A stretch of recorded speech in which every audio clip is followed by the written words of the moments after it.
वेद प्रचार मंडल पंजाब द्वारा 18 जुलाई 2026 को श्रीमती शुभलता मुख्याध्यापिका एवं डॉक्टर निरोत्तमा मौदगिल के मार्गदर्शन में अंत्य विद्यालय वैदिक भाषण प्रतियोगिता का आयोजन RS model senior secondary school Shastri Nagar Ludhiana में किया गया। समारोह की अध्यक्षता doctor Harpreet Singh, principal GGN Khalsa institute of management and technology Ghumar Mandi ने की।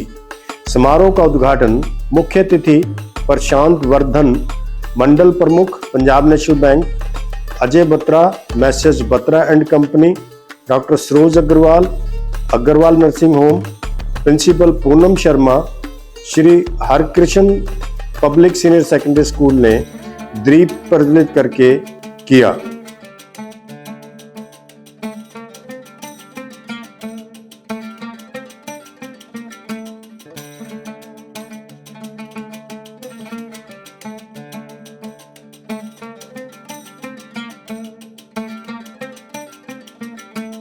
जेसी कपूर तथा अशोक अवस्थी ने ड्रॉ निकालकर और प्रतिभागियों को बैज प्रदान करके प्रतियोगिता का शुभारंभ किया। अतिथियों का स्वागत रोशनलाल आर्य, राजीव अग्रवाल, सतीश शर्मा, बॉबी मल्होत्रा, अरुण भारद्वाज, रेणु वधवा, राजेंद्र बत्रा एवं मंडल के अन्य पदाधिकारियों ने किया। स्कूल की मुख्य अध्यापिका शुभलता ने अपने भाषण में सभी का स्वागत करते हुए कहा कि वेद प्रचार मंडल युवा वर्ग को और विशेष रूप से छात्रों को संस्कारित करने के लिए प्रयासरत है।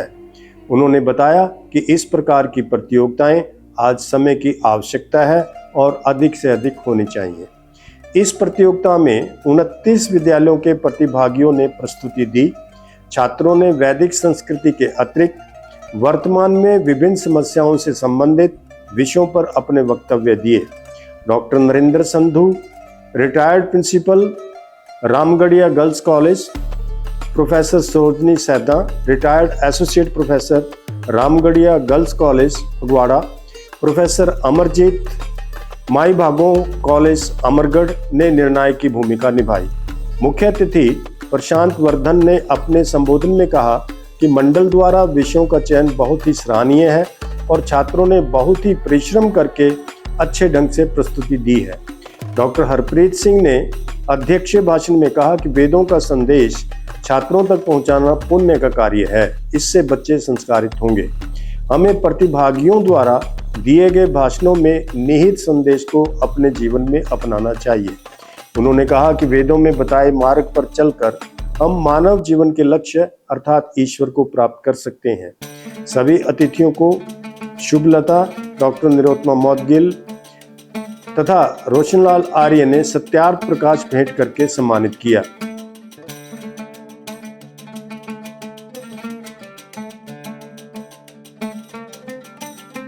समारोह के विशिष्ट अतिथि अमरजीत कंबोज ने विजेताओं को पुरस्कार एवं प्रमाण पत्र प्रदान किए। प्रतियोगिता के परिणाम इस प्रकार रहे। प्रथम पुरस्कार Aradhya Mishra, Khalsa Girls Senior secondary School Civil Lines. द्वितीय पुरस्कार वंश, राष्ट्रीय बाल विद्या मंदिर चंदन नगर। तृतीय पुरस्कार भावना, भारतीय विद्या मंदिर सीनियर सेकेंडरी स्कूल डुगरी। प्रशंसनीय पुरस्कार स्वाति हरबंस विद्या मंदिर school, Anisha Sargodha public Senior secondary school, खुशी SVN सीनियर सेकेंडरी स्कूल। और शांति पाठ के पश्चात समारोह संपन्न हुआ। प्रस्तुत है समारोह की झलकियां। Without water, there is no sea. Without water, there is no life. Save every drop and end this strife. Respected Principal Ma'am, honorable judges, respected teachers, and all my dear friends, a very good morning to all of you. May I ask you a simple question? Can you imagine living even one single day without water? I don't think any of us can. That is why I stand before you today and express my thoughts on the topic Jal Hi Jeevan Hai, which simply means water is life. Water is not just a natural resource, it is the heartbeat of our planet. Every drop of water carries life, hope, and a better future. Did you know that although about 71% of the Earth's surface is covered with water, only a very small percentage is available as clean, fresh water for our daily use? This reminds us that every single drop of water is precious. From a tiny seed that grows into a mighty tree, for every human being, every animal, and every bird, all depend on water. Farmers need water to grow crops. Doctors need clean water in hospitals. Students need water to stay healthy and learn. Simply put, without water, life cannot exist. Now, close your eyes for a moment and imagine a little child searching for a glass of clean water but finding none. Imagine farmers standing in his dry fields with tear in his eyes after months of hard work. Imagine birds flying from one place to another, searching for just a few drops of water. Sadly, this is no longer just imagination. It is becoming reality in many parts of the world because of pollution, climate change, and careless use of water. But the good news is that each one of us has the power to make a difference. We can turn off taps properly. We can repair leaking pipes. We can collect rainwater. We can reuse water whenever possible. And most important, we can inspire others to save water too. As the saying goes, thousands have lived without love, but not one without water. This reminds us that water is not just a resource, it is life itself. Before I conclude, I would like to share a beautiful thought by Mahatma Gandhi ji. The earth provides enough to satisfy every man's need, but not every man's greed. If we use water wisely, there will always be enough for everyone. But if we continue wasting it, our future generations may ask us a painful question. Why did not you save water when you had the chance?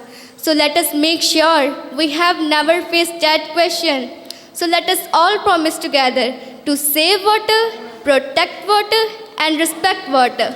Because every drop counts, every drop matters, and every drop gives life. So let us all say together, save water today, secure tomorrow. Thank you everyone for your valuable time. Jai Hind, Jai Bharat. जब दिशा ना हो जीवन में साफ, जब दिशा ना हो जीवन में साफ और मन डूबा हो प्रश्नों के भाव, जब दिशा ना हो जीवन में साफ और मन डूबा हो प्रश्नों के भाव, तब एक ही रोशनी राह दिखाए, वो है वेद जो अज्ञान मिटाए, वो है वेद जो अज्ञान मिटाए। नमस्कार आदरणीय प्रधानाचार्य जी, निर्णायकगण, शिक्षकगण एवं मेरे प्रिय साथियों। मैं आज आपके समक्ष एक ऐसा विषय लेकर उपस्थित हुआ हूँ जो ना केवल हमारे इतिहास और संस्कृति से जुड़ा है, बल्कि यह हमारे जीवन के मूल उद्देश्य, आचरण और सोच को भी दिशा देता है। यह विषय है मनुष्य के सच्चे मार्गदर्शक वेद। जब भी हम जीवन की जटिलताओं में उलझते हैं और जब हमें समझ नहीं आता कि सही क्या है और गलत क्या, तब हमें एक ऐसा प्रकाश सितम चाहिए जो हमें सच्चाई, धर्म और कर्तव्य का मार्ग दिखा सके। ऐसा ही एक शाश्वत और सार्वभौमिक ज्ञान का स्रोत है वेद। तो आइए सबसे पहले यह जानते हैं कि वेद है क्या। वेद का अर्थ होता है ज्ञान, ऐसा ज्ञान जो केवल ना पढ़ा जाए बल्कि जिया जाए, ऐसा ज्ञान जो सृष्टि की शुरुआत से है और अंत तक रहेगा। वेदों को 4 प्रमुख भागों में विभाजित किया गया है, ऋग्वेद, यजुर्वेद, सामवेद और अथर्ववेद। ये चारों वेद हमारे समाज, जीवन, चिकित्सा और संस्कृति से संबंधित अमूल्य ज्ञान के भंडार हैं। इन्हें ना किसी जाति, धर्म, संप्रदाय या सीमा के आधार पर बांटा जा सकता है और ना ही किसी एक वर्ग का अधिकार माना जा सकता है। वेदों का ज्ञान सार्वभौमिक है, अर्थात यह हर मानव के लिए है। वेद हमें जीवन के 4 पुरुषार्थों की सीख देते हैं, जो है धर्म, अर्थ, काम और मोक्ष। धर्म यानी वो राह जो सच्चाई, कर्तव्य और सच्चाई से होकर गुजरती है। अर्थ यानी जीवन की ज़रूरतों को ईमानदारी से अर्जित करना। काम यानी इच्छाओं की पूर्ति मगर संयम और मर्यादा के भीतर रहकर। और मोक्ष यानी आत्मा की उस उड़ान का नाम जो संसार के बंधनों से मुक्त होकर परम सत्य से मिल जाती है। वेदों के अनुसार यदि मनुष्य इन चारों लक्ष्यों में संतुलन बनाए रखे तो उसका जीवन ना केवल सफल होता है बल्कि समाज के लिए भी प्रेरणादायक बनता है। इसीलिए कहा गया है, वेदों की वाणी है अमृत सम्मान, जग को दिखाए सच्चा ज्ञान। वेदों की वाणी है अमृत सम्मान, जग को दिखाए सच्चा ज्ञान। हर शंका का उत्तर इनमें मिलता, इनकी लौ से अंधकार भी सिलता, इनकी लौ से अंधकार भी सिलता। किंतु आज की दुनिया में धर्म की आवाज़ धीमी पड़ गई है। अर्थ की दौड़ में लोग खुद को खो बैठे हैं। कामनाओं की लपटें इतनी तेज हैं कि मोक्ष की ठंडी छाया अब सपना लगती है। और आजकल अक्सर यह भ्रम फैलाया जाता है कि वेद केवल धार्मिक ग्रंथ है, लेकिन सच्चाई यह है कि वेदों में विज्ञान का गहरा समावेश है। आयुर्वेद, खगोल शास्त्र, वनस्पति शास्त्र, इन सब का उल्लेख वेदों में मिलता है। आज के युग में जहाँ हर कोई मैं और मेरा में उलझा है, वहीं वेद हमें वसुधैव कुटुंबकम की भावना देते हैं, अर्थात संपूर्ण विश्व एक परिवार है। आज जब मानवता को धर्म, जाति, भाषा या सीमाओं के आधार पर बांटने की कोशिश हो रही है, तो वहीं दूसरी ओर वेद हमें एकता, सहिष्णुता और भाईचारे की ओर ले जाते हैं। आज के युवा बदलाव लाना चाहते हैं, लेकिन उन्हें दिशा नहीं मिलती। क्या यह उचित नहीं होगा कि आज का युवा सिर्फ गूगल से नहीं, वेदों से भी मार्गदर्शन ले? स्वामी विवेकानंद जी ने कहा था, वेदों की शिक्षाएं अमर है। यदि भारत को फिर से महान बनाना है तो वेदों की ओर लौटो।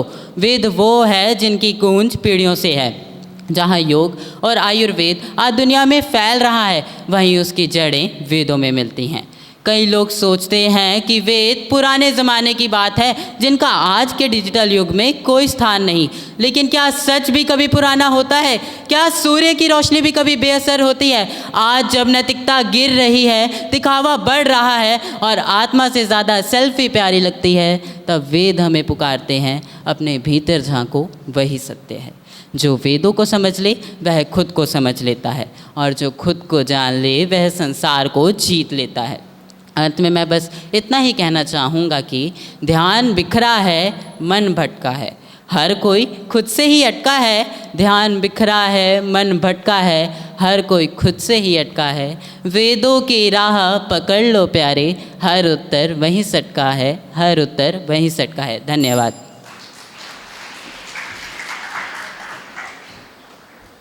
माणयोग हाज़रीन, ਅੱਜ ਦੇ ਇਸ ਮੁਕਾਬਲੇ ਵਿੱਚ ਮੇਰੇ ਬੋਲਣ ਦਾ ਵਿਸ਼ਾ ਹੈ ਜਲ ਹੈ ਤਾਂ ਕਲ ਹੈ।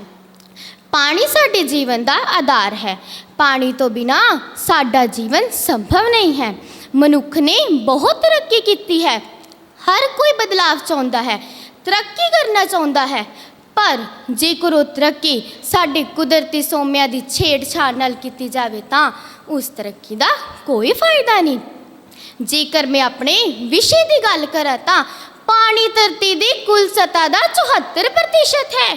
ਜੀਵਾਂ ਦੇ ਸਰੀਰ ਦਾ 70% ਭਾਰ ਪਾਣੀ ਕਾਰਨ ਹੈ, ਜਿਸ ਦਾ ਭਾਵ ਪਾਣੀ ਤੋਂ ਬਿਨਾਂ ਸਾਡਾ ਜੀਵਨ ਸੰਭਵ ਨਹੀਂ ਹੈ। ਪਾਣੀ ਦੀ ਦੁਰਵਰਤੋਂ ਹੋਣ ਦਾ ਸਭ ਤੋਂ ਵੱਡਾ ਕਾਰਨ ਵੱਧਦੀ ਹੋਈ ਜਨਸੰਖਿਆ ਹੈ।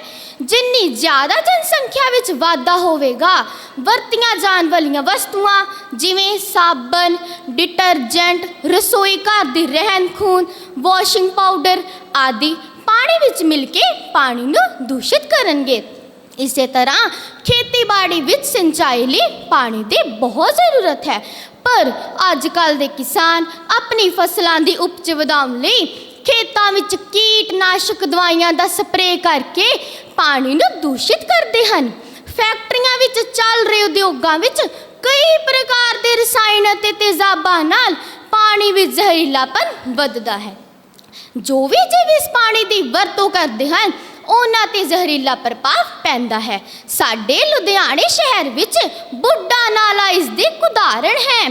ਅਸੀਂ ਨਵੀਆਂ ਤਕਨੀਕਾਂ ਦੇ ਅਨੁਸਾਰ ਵਿਕਾਸ ਤਾਂ ਬਹੁਤ ਤੇਜ਼ੀ ਨਾਲ ਕਰ ਰਹੇ ਹਾਂ, ਪਰ ਨਵੇਂ ਨਿਯਮਾਂ ਦੇ ਅਨੁਸਾਰ ਮੁਫਤ ਬਿਜਲੀ ਦੀ ਸਹੂਲਤ ਨੇ ਕਿਸਾਨਾਂ ਨੂੰ ਨਹਿਰੀ ਪਾਣੀ ਤੋਂ ਦੂਰ ਕਰ ਦਿੱਤਾ ਹੈ। ਇੱਕ ਪਾਸੇ ਕਿਸਾਨਾਂ ਨੇ ਨਹਿਰੀ ਪਾਣੀ ਨੂੰ ਨੱਕਾ ਮਾਰ ਦਿੱਤਾ ਹੈ ਤੇ ਦੂਜੇ ਪਾਸੇ ਜ਼ਮੀਨ ਹੇਠੋਂ ਅੰਨ੍ਹੇਵਾਹ ਪਾਣੀ ਦੀ ਨਿਕਾਸੀ ਕੀਤੀ ਜਾ ਰਹੀ ਹੈ। ਸਰਕਾਰ ਵੱਲੋਂ ਜਦੋਂ ਸਿੰਚਾਈ ਮਹਿਕਮੇ ਨਾਲ ਗੱਲ ਕੀਤੀ ਤੇ ਨਹਿਰੀ ਖਾਲਿਆਂ ਦੀ ਬਹਾਲੀ ਸ਼ੁਰੂ ਕੀਤੀ ਤਾਂ ਹੈਰਾਨੀ ਭਰੇ ਤੱਥ ਸਾਹਮਣੇ ਆਏ ਕਿ ਪੰਜਾਬ ਵਿੱਚ ਕੁੱਲ 47,025 ਨਹਿਰੀ ਖਾਲੇ ਸ਼ਰਾਫਤ ਕੀਤੇ ਗਏ ਹਨ, ਜਿਨ੍ਹਾਂ ਵਿੱਚੋਂ 16,892 ਨਹਿਰੀ ਖਾਲੇ ਗਾਇਬ ਪਾਏ ਗਏ। ਇਹਨਾਂ ਗਾਇਬ ਖਾਲਿਆਂ ਨੂੰ ਹੁਣ ਲੱਭਿਆ ਜਾ ਰਿਹਾ ਹੈ। ਜਦੋਂ ਅਧਿਐਨ ਹੋਇਆ ਤਾਂ ਪਤਾ ਲੱਗਾ ਕਿ ਜਿੱਥੇ ਨਹਿਰੀ ਪਾਣੀ ਦੀ ਵਰਤੋਂ ਸਭ ਤੋਂ ਘੱਟ ਹੈ, ਉੱਥੇ ਜ਼ਮੀਨੀ ਪਾਣੀ ਦਾ ਪੱਧਰ ਸਭ ਤੋਂ ਵੱਧ ਡੂੰਘਾ ਹੈ। ਇਹ ਵੀ ਦੱਸਿਆ ਗਿਆ ਕਿ ਜਦੋਂ ਖਾਲਿਆਂ ਵਿੱਚ ਲੰਬੇ ਸਮੇਂ ਤੱਕ ਪਾਣੀ ਹੀ ਨਾ ਪਹੁੰਚਿਆ ਤਾਂ ਕਿਸਾਨਾਂ ਨੇ ਇਸ ਨੂੰ ਉੜੀਕਾ ਸਮਝਿਆ ਤੇ ਇਸ ਦਾ ਵਜੂਦ ਹੀ ਖਤਮ ਕਰ ਦਿੱਤਾ।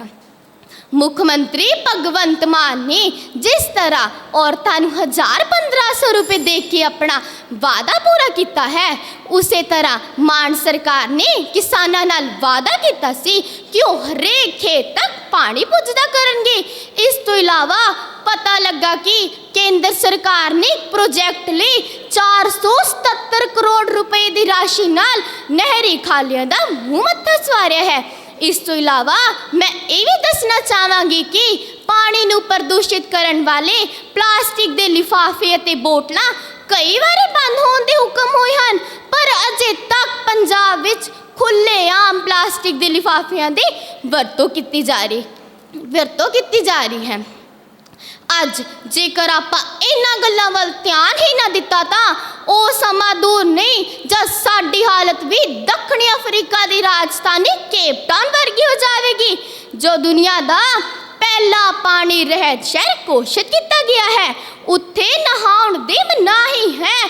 10 ਲੱਖ ਲੋਕਾਂ ਦੇ ਕਨੈਕਸ਼ਨ ਕੱਟਣ ਦੀ ਤਿਆਰੀ ਚੱਲ ਰਹੀ ਹੈ। ਇਸ ਲਈ ਪਾਣੀ ਦੀ ਸੰਜਮ ਨਾਲ ਵਰਤੋਂ ਕਰੋ, ਪਾਣੀ ਬਰਬਾਦ ਕਰਨਾ ਬੰਦ ਕਰੋ। ਦੁਨੀਆ ਦਾ ਸਿਰਫ 2.7% ਪਾਣੀ ਪੀਣਯੋਗ ਹੈ। ਇੱਕ ਜ਼ਿੰਮੇਵਾਰ ਨਾਗਰਿਕ ਹੋਣ ਦੇ ਨਾਤੇ ਅਸੀਂ ਪਾਣੀ ਦੀ ਬਰਬਾਦੀ ਨੂੰ ਰੋਕ ਕੇ ਪਾਣੀ ਦੀ ਬਚਤ ਕਰਾਂਗੇ। ਜਿਸ ਤਰ੍ਹਾਂ ਅਸੀਂ ਹਰ ਰੋਜ਼ ਕਾਰਾਂ ਗੱਡੀਆਂ ਨੂੰ ਨਹੀਂ ਧੋਵਾਂਗੇ, ਗਮਲਿਆਂ ਵਿੱਚ ਪਾਣੀ ਦਾ ਛਿੜਕਾਅ ਨਹੀਂ ਕਰਾਂਗੇ, ਸੜਕਾਂ 'ਤੇ ਘੱਟ ਤੋਂ ਘੱਟ ਪਾਣੀ ਪਾਵਾਂਗੇ, ਇਸ ਤਰ੍ਹਾਂ ਅਸੀਂ ਛੋਟੀਆਂ ਕੋਸ਼ਿਸ਼ਾਂ ਦੇ ਨਾਲ ਪਾਣੀ ਨੂੰ ਬਚਾਉਣ ਦੀ ਕੋਸ਼ਿਸ਼ ਕਰ ਸਕਦੇ ਹਾਂ। ਜੀਵਨ ਦਾ ਆਧਾਰ ਹੈ ਪਾਣੀ, ਇਸ ਬਿਨ ਨਾ ਜੀ ਸਕੇ ਪ੍ਰਾਣੀ। ਪਾਣੀ ਐਵੇਂ ਨਾ ਵਹਾਓ, ਆਪਣੇ ਸਾਹ ਨਾ ਮੁਕਾਓ। ਧੰਨਵਾਦ।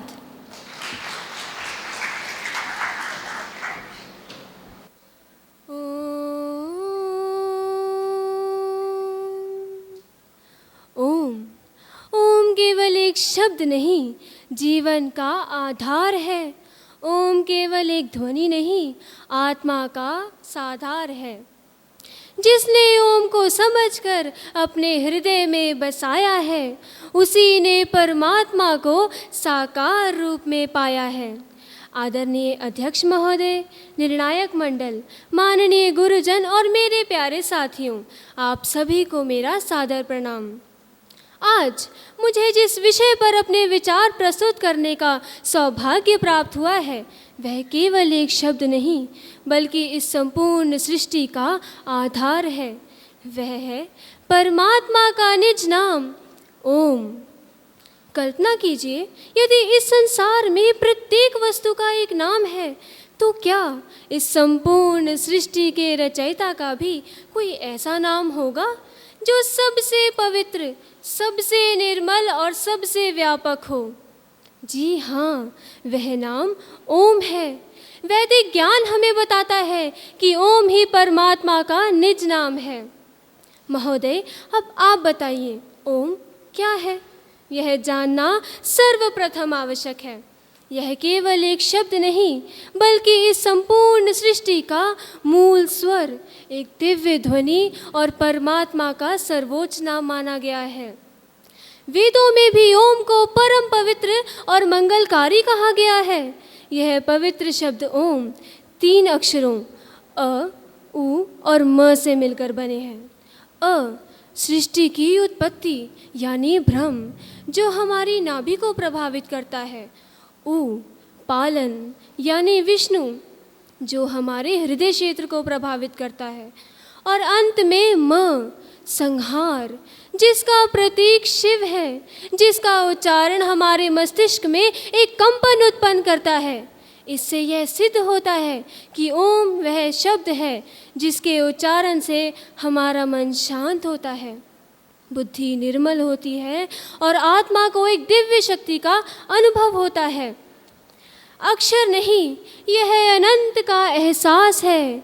अक्षर नहीं, यह अनंत का एहसास है। ओम ही तो सृष्टि का प्रथम प्रकाश है। जिसने इसे समझकर अपने जीवन में उतारा है, उसके लिए तो हर पल परमात्मा का आशीर्वाद है। अब प्रश्न यह उठता है कि ओम ही परमात्मा का निज नाम क्यों है? यह इसीलिए क्योंकि ओम का कोई संपूर्ण नाम नहीं, बल्कि वह तो खुद साक्षात परमात्मा है। ओम वह शब्द है जो किसी एक गुण तक सीमित नहीं, बल्कि संपूर्णता का प्रतीक है। इसकी महानता दर्शाते हुए महर्षि दयानंद सरस्वती जी भी अपने सत्यार्थ प्रकाश में यह बताते हैं कि ओम ही परमात्मा का मुख्य नाम है। महर्षि पतंजलि जी ने भी कहा है कि ओम ही परमात्मा का सर्वोच्च नाम माना गया है।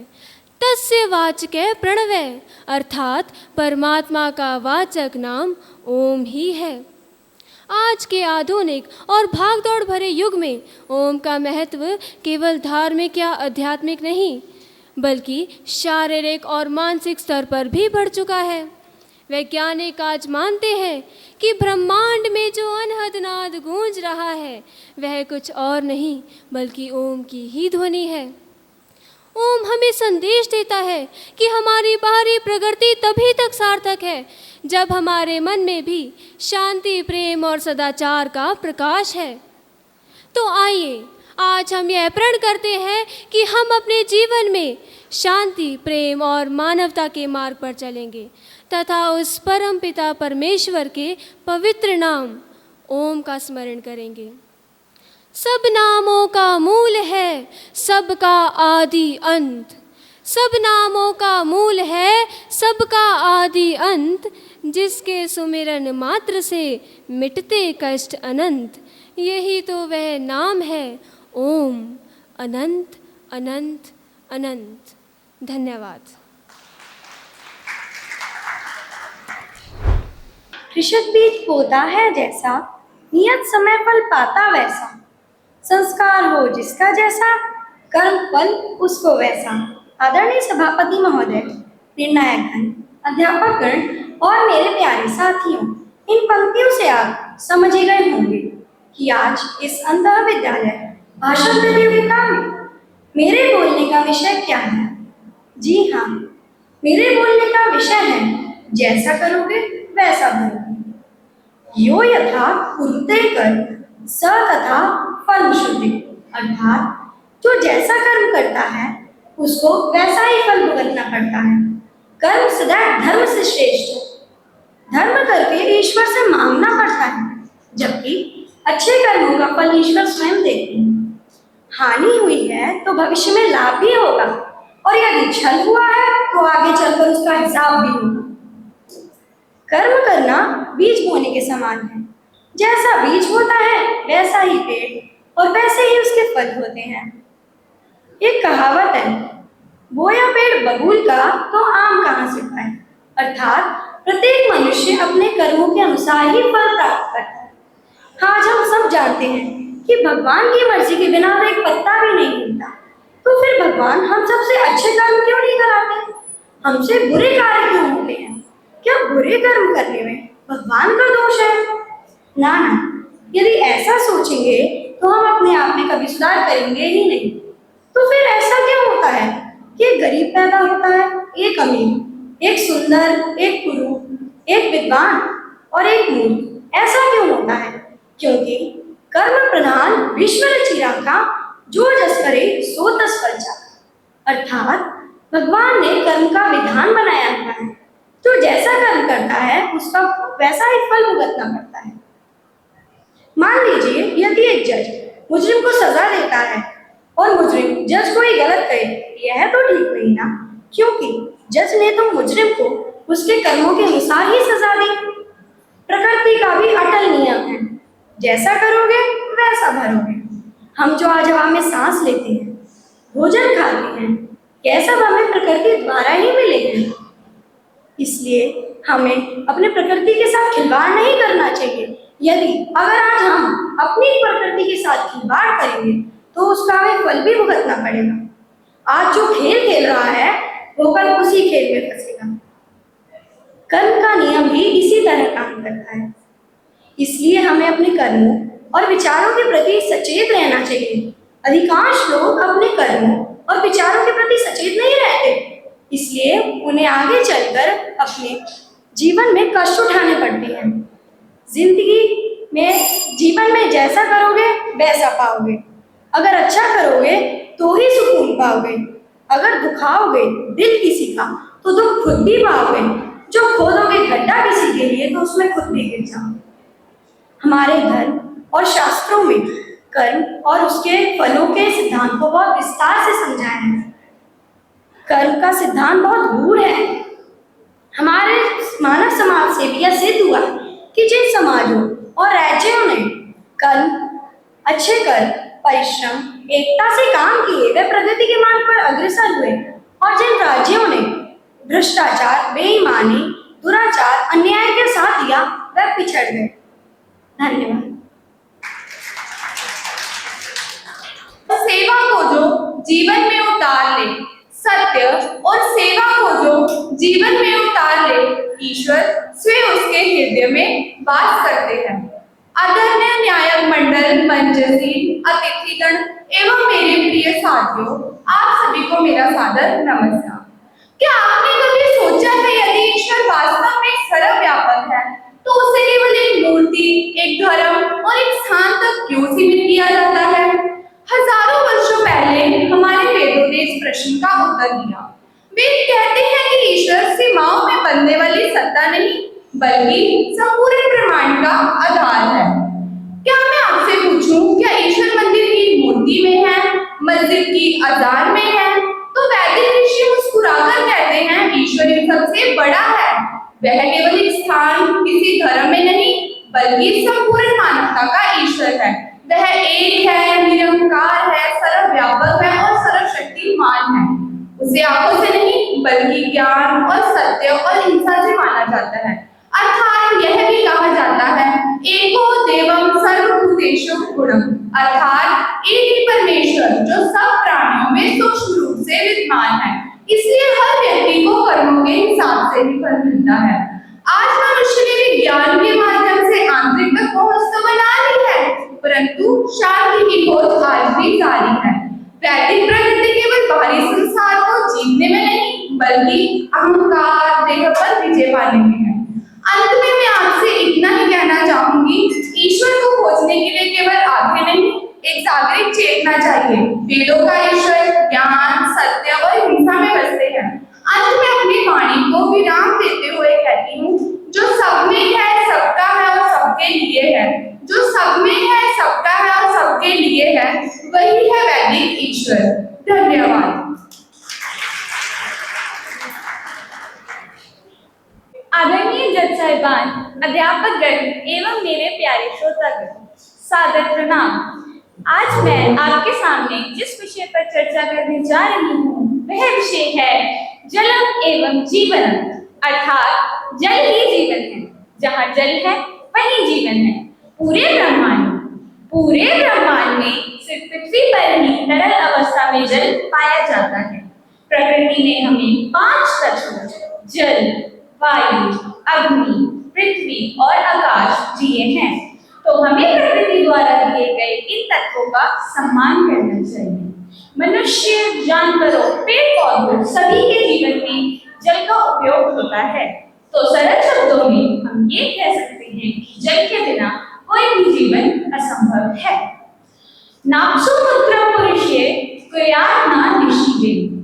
अर्थात हमें जल के स्रोत में मलमूत्र त्याग नहीं करना चाहिए और ना ही इसमें थूकना चाहिए। हमें सर्वदा जल को पवित्र रखना चाहिए। हमें सर्वदा जल को पवित्र रखना चाहिए। नाविना जलेन जीवन्ति ना च जीवन्ति चंद्र, अर्थात जल के बिना कोई भी जीवन संभव नहीं है। यह संपूर्ण सजीव जगत जल का ही प्राणी है। आधुनिक समय में लोग जल की महत्वता और उपयोगिता को नजरअंदाज कर रहे हैं। हमारा शरीर 70% तक जल से बना हुआ है। जल हमारे पाचन तंत्र को सुचारू रूप से चलाने में मदद करता है। जल हमारे खेतों को हरा भरा रखता है और अन्न सब्जियां उगाने में मदद करता है। परंतु आज बढ़ती जनसंख्या शहरीकरण के कारण पृथ्वी पर 71% जल होने के बावजूद भी सिर्फ 2.5% जल ही पीने लायक ताजा है। स्वच्छ जल की मांग पूरी करना कठिन होता जा रहा है। विश्व के कई हिस्से जैसे अफ्रीका के कुछ क्षेत्र जल की कमी के कारण गरीबी और संघर्ष का सामना कर रहे हैं। अगर हम बात करें जल संकट की, तो जल संकट आज के समय में एक बढ़ती समस्या बनता जा रहा है। बढ़ती जनसंख्या, उद्योगों के विस्तार और जल दुरुपयोग इसके मुख्य कारण हैं। लोग अनावश्यक रूप से जल को बर्बाद कर रहे हैं। नदियां और जल के स्रोत प्रदूषण का शिकार हो रहे हैं। यदि ऐसा ही चलता रहा तो हमारे आने वाली पीढ़ी जल की एक बूंद के लिए भी तरसेगी। क्या आप चाहते हैं ऐसा हो? क्या आप चाहते हैं कि आपकी आने वाली पीढ़ी जल की एक बूंद के लिए भी तरसे? यदि नहीं, तो हमें जल संरक्षण के लिए ठोस कदम उठाने होंगे। हमें वर्षा जल संचयन को बढ़ावा देना चाहिए। जल के बिना कोई भी जीवन संभव नहीं है, तो हमें इसे बर्बाद ना करने और संरक्षित रखने का संकल्प लेना चाहिए। जल है तो कल है, जल है तो कल है, ये केवल एक कहावत नहीं बल्कि सच्चाई है। तो आइए हम सब मिलकर जल बचाएं ताकि हमारे आने वाली पीढ़ी एक सुखद जीवन जी सके। त्वं जल रक्षसे जलम सर्वं कारयिष्यति, अर्थात अगर तुम जल की रक्षा करोगे तो जल तुम्हारी रक्षा करेगा। धन्यवाद। उस दिव्य और प्रेरणादायी परंपरा पर अपने विचार प्रस्तुत करने जा रही हूँ, जो केवल अग्नि में आहुति देने तक नहीं, जो केवल अग्नि में आहुति देने तक सीमित नहीं, बल्कि जीवन को शुद्ध, संयमित और कल्याणकारी बनाने की प्रेरणा देती है। मेरा विषय है यज्ञ का वैज्ञानिक एवं सामाजिक महत्व। वेदों का प्रथम मंत्र ही अग्नि की महिमा का उद्घोष करता है। अग्नि मेरे पुरोहितम यज्ञस्य देवमृत्युजम होतारमृतधातम। यह मंत्र बताता है कि यज्ञ केवल वेद प्रचार मंडल पंजाब द्वारा 18 जुलाई 2026 को श्रीमती शुभलता मुख्याध्यापिका एवं डॉक्टर निरोत्तमा मौदगिल के मार्गदर्शन में अंतर विद्यालय वैदिक भाषण प्रतियोगिता का आयोजन RS model senior secondary school Shastri Nagar Ludhiana में किया गया। समारोह की अध्यक्षता doctor Harpreet Singh, principal JGN Khalsa institute of management and technology Ghumar Mandi ने की। समारोह का उद्घाटन मुख्य अतिथि प्रशांत वर्धन, मंडल प्रमुख Punjab National Bank Ajay Batra, messrs Batra and company, doctor Saroj Agarwal, Agarwal nursing home, principal Poonam Sharma, Shri Harkrishan Public Senior secondary School ने दीप प्रज्वलित करके किया। मनुष्य को बंधनों से मुक्त कर देता है। अब यदि हम यज्ञ के वैज्ञानिक पक्ष की ओर देखें तो पाएंगे कि परंपरागत हवन में प्रयुक्त घृत, चंदन, कपूर तथा अनेक औषधीय वनस्पतियां वातावरण में सुगंधित वाष्प उत्पन्न करती हैं। JC कपूर तथा अशोक अवस्थी ने ड्रॉ निकालकर और प्रतिभागियों को बैज प्रदान करके प्रतियोगिता का शुभारंभ किया। अतिथियों का स्वागत रोशनलाल आर्य, राजीव अग्रवाल, सतीश शर्मा, बॉबी मल्होत्रा, अरुण भारद्वाज, रेणु वधुआ, राजेंद्र बत्रा एवं मंडल के अन्य पदाधिकारियों ने किया। भोजन व्यर्थ नहीं स्कूल की करते मुख्य या अध्यापिका शिक्षा देते शुभलता ने हैं। अपने तो भाषण यह भी में एक सभी प्रकार का का स्वागत करते हुए आधुनिक कहा खेल है। कि वेद प्रचार महात्मा मंडल गांधी जी ने युवा कहा वर्ग था, को "The best और way to विशेष रूप find से yourself, छात्रों को the संस्कारित best way करने to के find लिए yourself प्रयासरत है। is to lose उन्होंने yourself बताया in कि the इस प्रकार services की of others, प्रतियोगिताएं in the आज services समय की of others। आवश्यकता है अर्थात और अधिक से स्वयं को अधिक पाने होनी का चाहिए। सर्वोत्तम मार्ग, इस प्रतियोगिता स्वयं को में पाने का 29 सर्वोत्तम विद्यालयों के मार्ग, दूसरों की प्रतिभागियों ने सेवा में, प्रस्तुति स्वयं दी। को समर्पित छात्रों करना ने है, वैदिक दूसरों की संस्कृति के सेवा में, अतिरिक्त स्वयं को समर्पित वर्तमान करना में है। विभिन्न समस्याओं से महात्मा गांधी का संबंधित भी यह वाक्य विषयों पर हमें अपने प्रेरित वक्तव्य करता है। दिए। They alone doctor live Narendra who Sandhu, live for others, retired they principal, alone live who live for Ramgarhia others। Girls college, अर्थात जो व्यक्ति प्रोफेसर सरोजनी दूसरों के लिए सैदा, जीते हैं, रिटायर्ड वही एसोसिएट वास्तविक प्रोफेसर, जीवन जीते हैं। रामगढ़िया संस्कृत गर्ल्स में कहा कॉलेज, गया है, फगवाड़ा, परोपकाराय प्रोफेसर फलंति अमरजीत भिक्षा, परोपकाराय माई भागो फलंति कॉलेज नद्यः। अमरगढ़ अर्थात ने निर्णायक की वृक्ष भूमिका अपने फल निभाई। दूसरों को लिए मुख्य देते अतिथि हैं, प्रशांत अनन्या दूसरों वर्धन के ने लिए अपने रहती हैं। संबोधन में कहा इसलिए कि मंडल द्वारा विषयों का प्रकृति चयन का बहुत हर ही एक तत्व सराहनीय है हमें और छात्रों ने त्याग और बहुत सेवा ही का पाठ परिश्रम करके पढ़ाता है। अच्छे यही ढंग से इसकी प्रस्तुति आत्मा दी है। है। अंत में मैं डॉक्टर अपनी वाणी का हरप्रीत सिंह ने समापन एक प्रेरक अध्यक्षीय विचार भाषण के में साथ कहा कि करना वेदों का चाहूंगी। संदेश यज्ञ केवल छात्रों एक तक धार्मिक पहुंचाना अनुष्ठान पुण्य का नहीं, कार्य है। यज्ञ इससे केवल बच्चे एक संस्कारित धार्मिक होंगे। अनुष्ठान नहीं, हमें यज्ञ प्रतिभागियों अग्नि में द्वारा आहुति देना दिए गए नहीं, भाषणों यज्ञ में अग्नि में निहित आहुति संदेश को देना नहीं, अपने जीवन में बल्कि अपने अपनाना स्वार्थ, चाहिए। अहंकार उन्होंने कहा और कि त्याग वेदों की में बताए आहुति मार्ग देना पर है चलकर और अंत हम में मानव इदम जीवन के नमः, लक्ष्य इदम अर्थात ईश्वर को नमः। प्राप्त कर अर्थात सकते हैं। यह मेरा नहीं सभी है, अतिथियों को यह मेरा नहीं शुभलता, है, यही डॉक्टर त्याग की निरोत्तमा भावना मौदगिल यज्ञ का मूल है, तथा यही त्याग की रोशनलाल भावना आर्य ने यज्ञ सत्यार्थ का मूल प्रकाश है। भेंट करके धन्यवाद सम्मानित जय। किया। मुख्य अतिथि, शिक्षकगण और मेरे प्यारे साथी, समारोह के विशिष्ट आप सभी अतिथि को मेरा अमरजीत सादर कंबोज ने प्रणाम। विजेताओं को आज पुरस्कार मुझे एवं एक प्रमाण ऐसे महान पत्र व्यक्तित्व प्रदान के किए। बारे में प्रतियोगिता बात के परिणाम करने का इस प्रकार अवसर रहे। मिला प्रथम है, पुरस्कार जिनका जीवन आराध्या राष्ट्र मिश्रा, शिक्षा और खालसा गर्ल्स सामाजिक सीनियर सेकेंडरी समरसता को स्कूल, समर्पित सिविल था। लाइंस। आज द्वितीय मेरे बोलने का पुरस्कार विषय वंश है राष्ट्रीय बाल विद्या मंदिर सांप्रदायिक चंदन सद्भावना के नगर। प्रति तृतीय स्वामी पुरस्कार श्रद्धानंद। भावना भारतीय भाषण विद्या की मंदिर शुरुआत सीनियर मैं सेकेंडरी इन स्कूल डुगरी। पंक्तियों से करना प्रशंसनीय चाहूंगी। पुरस्कार मजहब स्वाति नहीं हर्बल्स सिखाता, विद्या मंदिर स्कूल, आपस में बैर अनीशा रखना, सरगोदा पब्लिक हिंदू सीनियर है सेकेंडरी हम, स्कूल, वतन है खुशी हिंदुस्तान SVN हमारा। सीनियर सेकेंडरी जब स्कूल। भी और भारत शांति में पाठ के स्वतंत्रता पश्चात संग्राम समारोह और संपन्न सामाजिक हुआ। सुधारों का प्रस्तुत है इतिहास समारोह लिखा की झलकियां। जाएगा, स्वामी श्रद्धानंद जी का नाम सुनहरे अक्षरों में चमकेगा।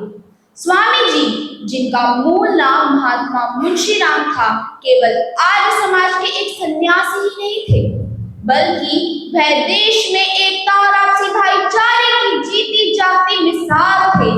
साथियों, सांप्रदायिक सद्भावना शब्द कहना आसान है, लेकिन इसे जीना बहुत कठिन होता है।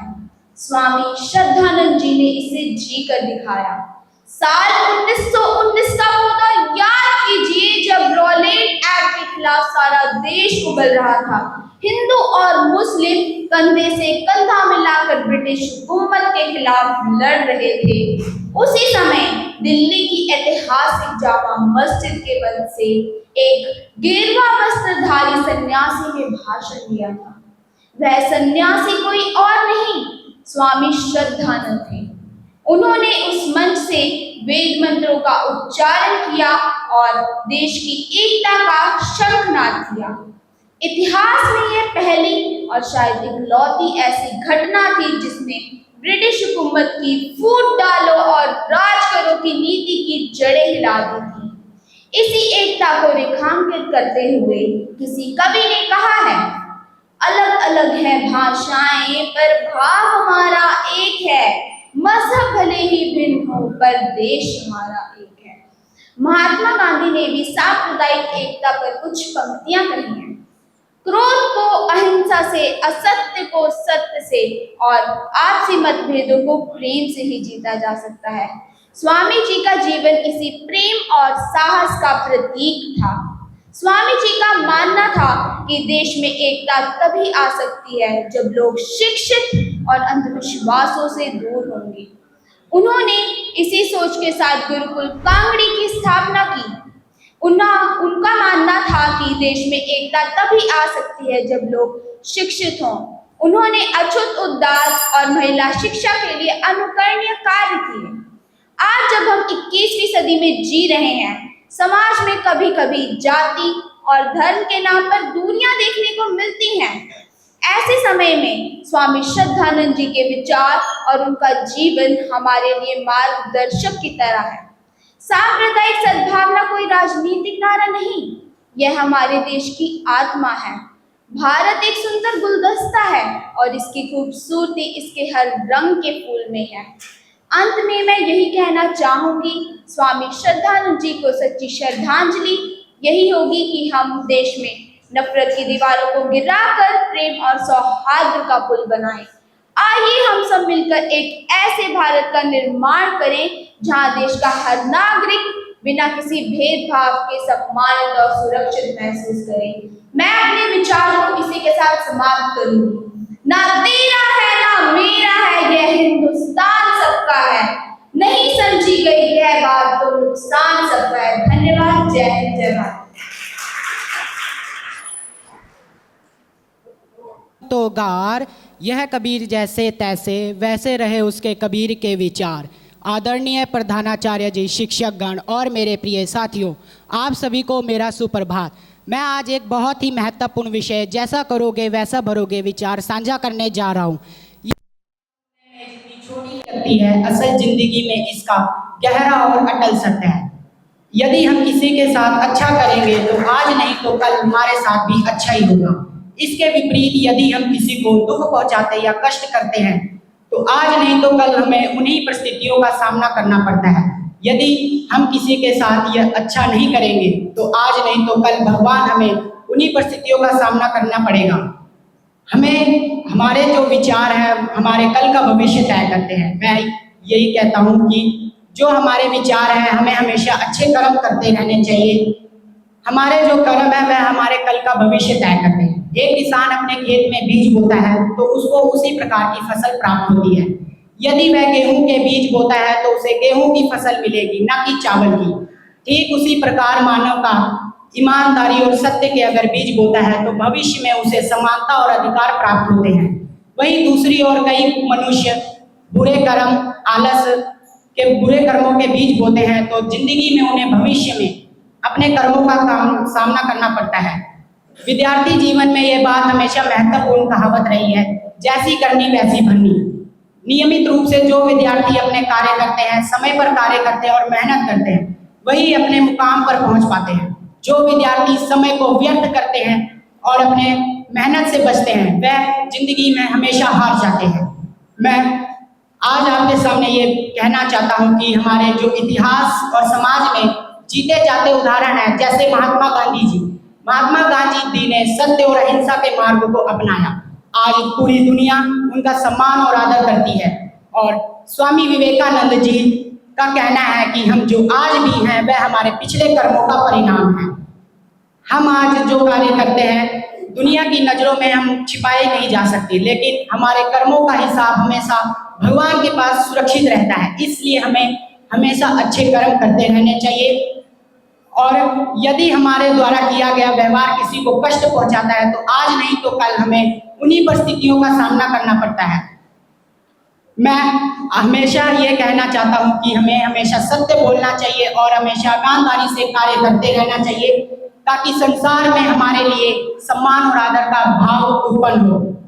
अंत में मैं यही कहना चाहता हूँ, जैसा करोगे वैसा भरोगे एक कहावत नहीं बल्कि हमारे जीवन का एक अटल सत्य है, जो हमें भले ही अच्छे कर्मों का परिणाम हमें तुरंत ना मिले, लेकिन समय आने पर ईश्वर उसे अच्छा परिणाम देता है। इसलिए मैं ये कहना चाहता हूँ कि हमें हमेशा जरूरतमंद लोगों की सहायता करनी चाहिए। अंत में मैं यही कहना चाहता हूँ कि जैसा करोगे वैसा भरोगे ये कहावत नहीं बल्कि हमारे जीवन का एक अटल सत्य है। आइए हम सब मिलकर यह प्रण लेते हैं कि हम हमेशा अच्छे बीज बोएंगे ताकि भविष्य में हमें सुखी रूपी फसल प्राप्त हो। उसी प्रकार हमारे भविष्य का अच्छे से निर्माण हो। अंत में मैं यही कहना चाहता हूँ कि हमें हमेशा सकारात्मक सोच रखनी चाहिए। हमें सकारात्मक सोच रखने से हमारे जो भी कार्य अटल रहते हैं वह हमारे पूर्ण हो जाते हैं। अंत में मैं अपनी वाणी को विराम देते हुए कहता हूँ कि आज मैं इस स्टेज पे कहते हूँ कि हमें हमेशा अच्छे कार्य करते रहना चाहिए, क्योंकि ईश्वर की नजरों में हम एक समान है। ना यहाँ कोई हिंदू है ना कोई मुस्लिम, यहाँ पे सिर्फ इंसानियत की बात की जाती है। अंत में मैं यही कहना चाहता हूँ कि हमें हमेशा अच्छे कार्य करते रहना चाहिए। आप सभी का दिन शुभ हो। धन्यवाद। इंसान की सबसे बड़ी हार तब नहीं होती जब वह गिर जाता है, बल्कि सबसे बड़ी हार तब होती है जब वह उठने की उम्मीद छोड़ देता है। और शायद इसी सत्य को महाकवि मैथिली शरण गुप्त जी ने इन शब्दों में अमर किया है। नर हो न निराश करो मन को, कुछ काम करो, जग में रहकर कुछ नाम करो। आदरणीय निर्णायक मंडल, मंचासीन अतिथिगण एवं मेरे प्यारे साथियों, आप सभी को मेरा सादर प्रणाम। आज मैं चेस नंबर 11 आप सभी के समक्ष हर उस इंसान के भीतर की आवाज पर अपने विचार प्रस्तुत करने जा रही हूँ जो कभी ना कभी अपनी जिंदगी में हारा है, रोया है, टूटा है, लेकिन फिर उठ खड़ा हुआ है। सोचिए, जब चारों ओर अंधेरा हो, जब मेहनत का फल ना मिले या जब सपने बिखर जाए, तो मन क्या कहता है, अब मुझसे नहीं होगा। लेकिन क्या सचमुच हार वही है जो दुनिया हमें दिखाती है, या हार वो है जो हम अपने मन से स्वीकार कर लेते हैं?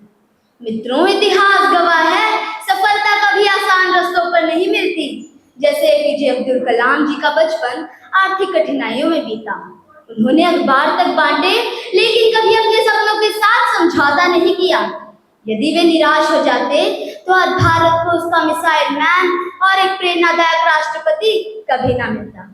एपीजे अब्दुल कलाम जी ने कहा है, सपने वो नहीं जो हम सोते वक्त देखते हैं, बल्कि सपने वो हैं जो हमें सोने नहीं देते हैं। उन्होंने अपने जीवन में कई बार हार देखी तो, पर कभी हार मानी नहीं। आज हमारी सबसे बड़ी समस्या असफलता नहीं, बल्कि निराशा है। कुछ लोग असफल होकर स्वयं को असफल मान लेते हैं, कुछ लोग दूसरों की सफलता को देखकर अपनी कीमत भूल जाते हैं, और कुछ दुनिया की बातों से डरकर अपने सपनों का गला घोट देते हैं। लेकिन याद रखिए, ईश्वर ने हमें परिणाम नहीं, प्रयास करने का अधिकार दिया है। निराशा के अंधेरे को एक छोटा सा दीपक भी चुनौती दे सकता है, परंतु वह दीपक हमारे साहस, आत्मविश्वास और हमारी उम्मीद का होना चाहिए। हार जाना गलत नहीं, हार मान लेना गलत है। यदि बीज मिट्टी के अंधेरे से डर जाए तो वह कभी विशाल वृक्ष नहीं बन सकता, और यदि मनुष्य संघर्ष से डर जाए तो वह कभी अपना भाग्य नहीं बदल सकता।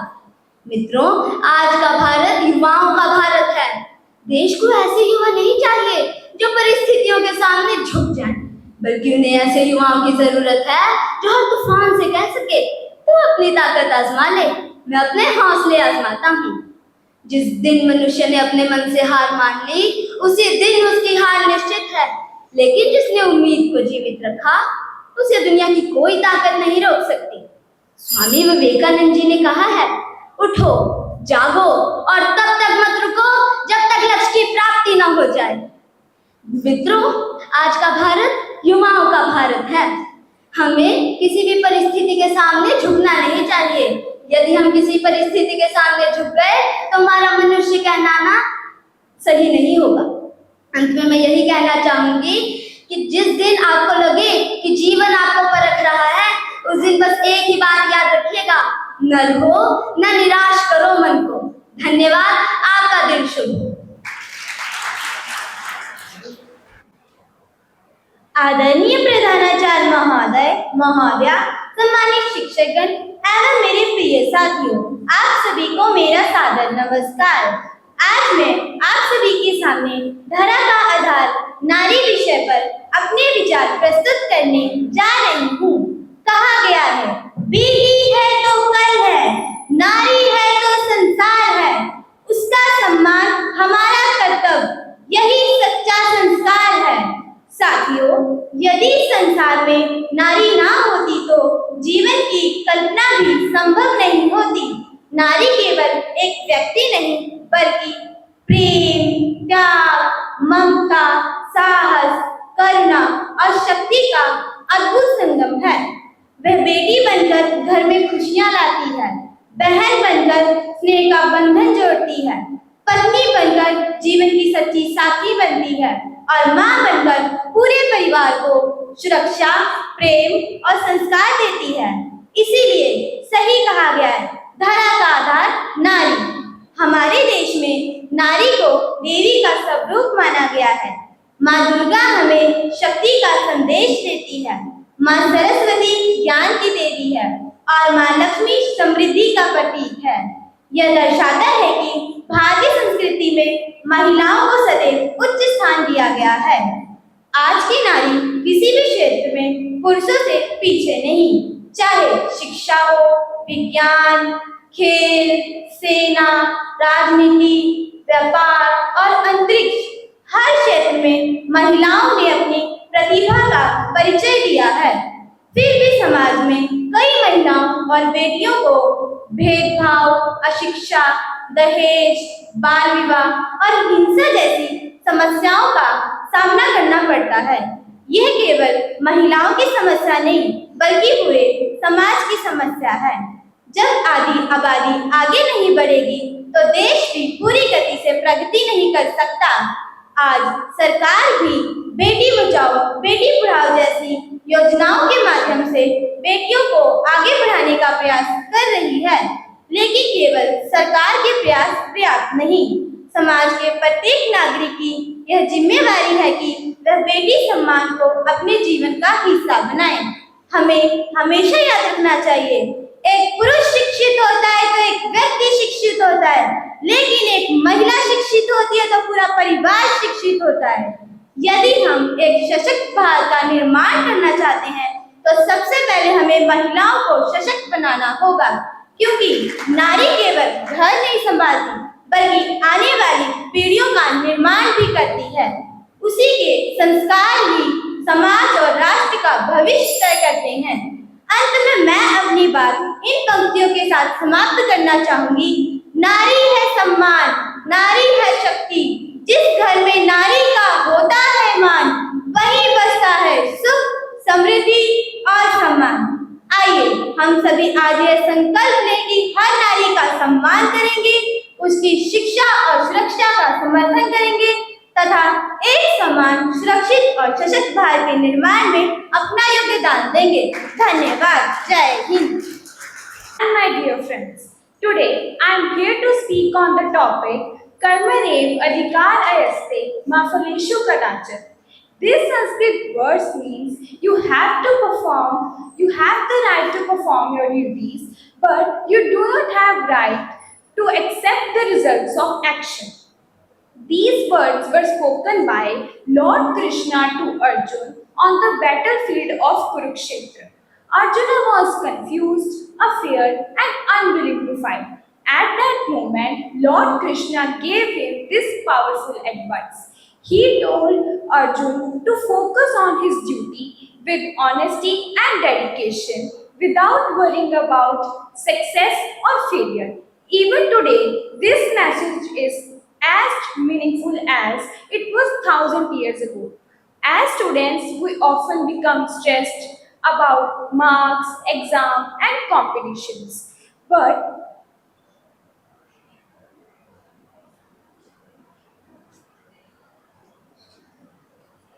before every competition, we keep thinking, what if I don't score well? Or what if someone gets more marks than me?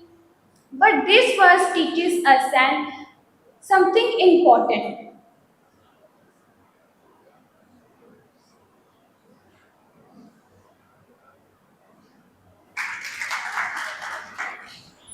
Success and failure are temporary, but good characters stay with us forever. History is full of inspiring examples.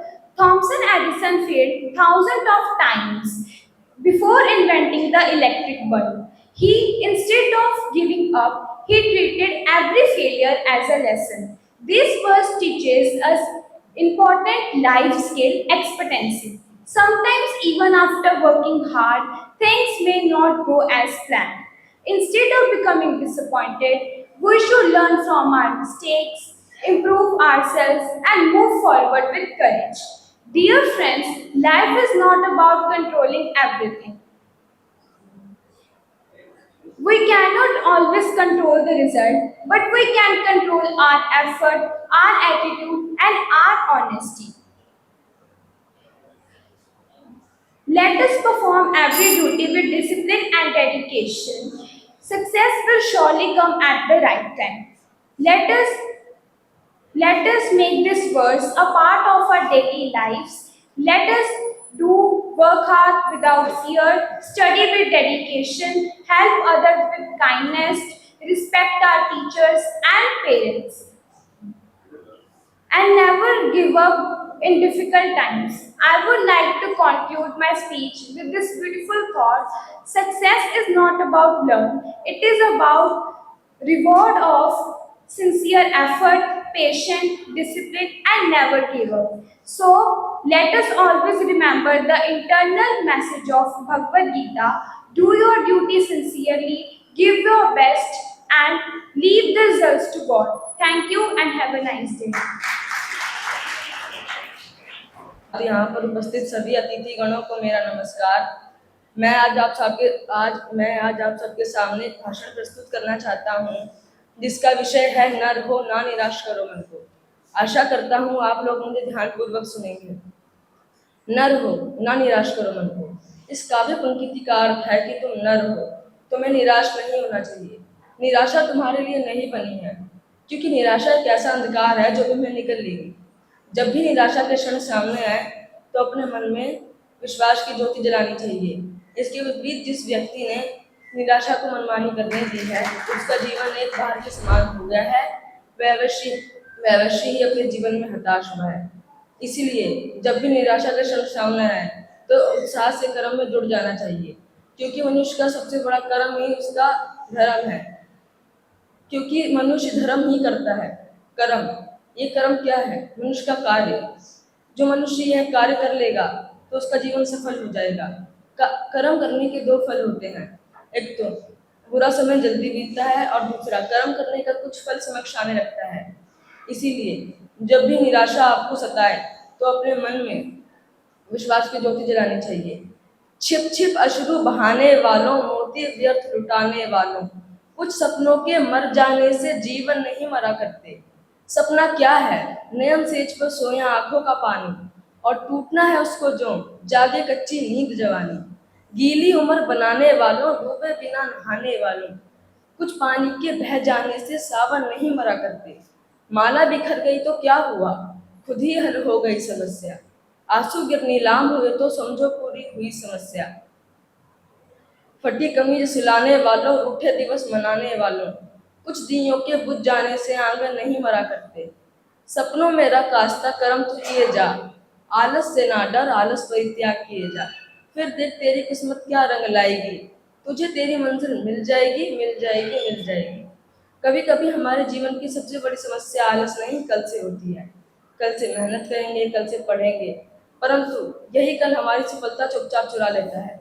जो काम आज किया जा सकता है उसे कल पर टालना खुद से किया सबसे बड़ा धोखा है। यह कहानी है मणिपुर नामक ग्राम में रहने वाली आर्यन की। वह पढ़ने में भी तेज था, समझ भी जल्दी लेता था, परंतु उसकी एक बुरी आदत थी, काम को कल पर टाल देना। ये कल पर टालना क्यों जरूरी है? सालाना परीक्षा को 1 महीना रह गया था। आर्यन की माँ उसे कहती, आर्यन पढ़, सालाना परीक्षा को 1 महीना रह गया है। परंतु आर्यन का वही जवाब, नहीं माँ, अभी सालाना परीक्षा को 1 महीना बाकी है, कल से 4 बजे उठ के पढ़ूंगा। सुबह नींद भारी लगती, शाम दोस्तों के साथ खेल में निकल जाती, और इसी तरह दिन खेल खेल में बीतते गए। सालाना परीक्षा को 2 दिन रह गए। आर्यन रात की किताब निकाल के बैठा। जैसे ही उसने पाठ्यक्रम देखा तो उसे एहसास हुआ कि उसने सारा साल पढ़ाई को कितना हल्के में लिया है। तभी गांव की बिजली चली गई। दिए की हल्की रोशनी में पढ़ना मुश्किल हो गया था। उसने खुद को फिर से दिलासा देते हुए कहा, कोई बात नहीं, कल महत्वपूर्ण प्रश्न पढ़ के उत्तर दे दूंगा। परंतु कल परीक्षा हॉल में बैठते ही उसके दिल की धड़कनें बढ़ने लगी। प्रश्न पत्र देखकर उसे पसीना सा आने लगा। अतः परिणाम में वह फेल हो गया। उसी शाम वह अपने दादाजी के पास गया और उनको कहा, दादाजी मैं फेल हो गया। उसके दादाजी ने उसे अपने पास बैठाया और आंगन में लगे पौधे की ओर इशारा किया और कहा, यदि मैं इस पौधे को 10 दिन पानी ना दूं और कहूँ 10 दिन के बाद इकट्ठे पानी दे दूंगा तो क्या यह पौधा जीवित रह पाएगा? आर्यन ने कहा, नहीं। दादाजी ने उसे समझाया, ज्ञान भी एक ऐसा पौधा है जिससे हर रोज ज्ञान की जरूरत होती है। मैं इस विषय पर मैथिली शरण गुप्त जी द्वारा लिखित कुछ काव्य पंक्तियां प्रस्तुत करना चाहता हूँ। न रहो, न निराश करो मन को, कुछ काम करो, कुछ काम करो, जग में रहकर कुछ नाम करो। यह जन्म हुआ किस अर्थ अहो, समझो जिसमें कुछ व्यर्थ ना हो। कुछ तो उपयुक्त करो तन को, न रहो ना निराश करो मन को। संभलो किस योग ना जाए चला, कब व्यर्थ हुआ सदुपाय वाला। समझो जग को ना नीरा सपना, पथ आप प्रशस्त करो अपना। अखिलेश्वर है अवलंबन को, न रहो ना निराश करो मन को। निज गौरव का नित ज्ञान रहे, हम भी हैं कुछ यह ध्यान रहे। मरने पर गुंजित गान रहे, न रहो ना निराश करो मन को। अंत में मैं यही कहना चाहूँगा, न रहो ना निराश करो मन को। धन्यवाद। महाभारत के युद्ध से पहले युद्ध भूमि में जब कौरवों और पांडवों की सेनाएं आमने सामने थी, तब अर्जुन ने गांडीव धनुष को नीचे रख दिया, क्योंकि सामने तो उसके सगे संबंधी ही खड़े थे। तब उसके सारथी बने श्री कृष्ण ने उसे कर्म का उपदेश दिया, जिससे अर्जुन ने गांडीव धनुष नीचे रख दिया, और परिणाम तो आप सभी जानते ही हैं। नमस्कार आदरणीय निर्णायक मंडल, अतिथिगण, अध्यापकगण तथा मेरे साथी। वेद प्रचार मंडल द्वारा आयोजित आज की इस भाषण प्रतियोगिता में मेरे बोलने का विषय है कर्मण्येवाधिकारस्ते मा फलेषु कदाचन। द्वापर युग को बीते कितने वर्ष बीत चुके हैं, यहाँ तक कि महाभारत के युद्ध को भी कई हजार वर्ष बीत चुके हैं, पर आज भी हम श्री कृष्ण को याद करते हैं। इसलिए नहीं कि उन्होंने कंस का वध किया, इसलिए भी याद नहीं किया जाता कि वे बहुत बड़े राजनीतिज्ञ थे या बहुत बड़े पहलवान थे। राजनीतिज्ञ और पहलवान तो उनसे भी बड़े बड़े हो गए हैं। कहा जाता है कि श्री कृष्ण को गए 5000 वर्ष बीत चुके हैं। 5000 नहीं तो कुछ हजार वर्ष तो बीते ही होंगे, लेकिन आज भी हमारा उन्हें याद करने का कारण है कि उन्होंने समाज में एक ऐसी खोज की थी जो किसी दूसरे व्यक्ति ने नहीं की। वह खोज थी कर्म के विषय की। अब मनुष्य कर्म के बिना रह भी नहीं सकता, और कर्म करते करते उसमें ऐसे उलझ जाता है जैसे किसी जाल में पक्षी। अब धरती पर आए हैं तो कर्म तो करना ही पड़ेगा। अब हम ऐसा क्या करें कि कर्म भी करते रहें और उसके जाल से भी निकले रहें? ऐसा मार्ग कौन सा है? वे मार्ग है निष्काम कर्म का। इसी मार्ग की खोज श्री कृष्ण ने करी थी। इसी पर ही भगवद गीता जैसा महान ग्रंथ भी लिखा गया है। श्री कृष्ण के निष्काम कर्म के अद्भुत विचारों को जन्म देने के कारण ही उनका इतना महत्व है।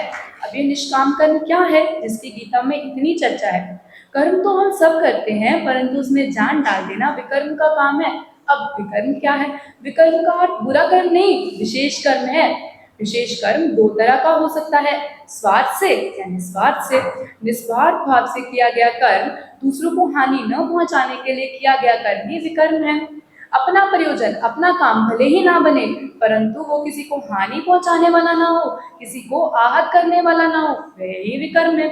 निष्काम, निस्वार्थ, विकर्म, ये तीनों एक ही तो है। इन तीनों का अर्थ एक ही तो है। जब मनुष्य ऐसे कर्म करता है तो वह कर्म की उलझन से निकला रहता है।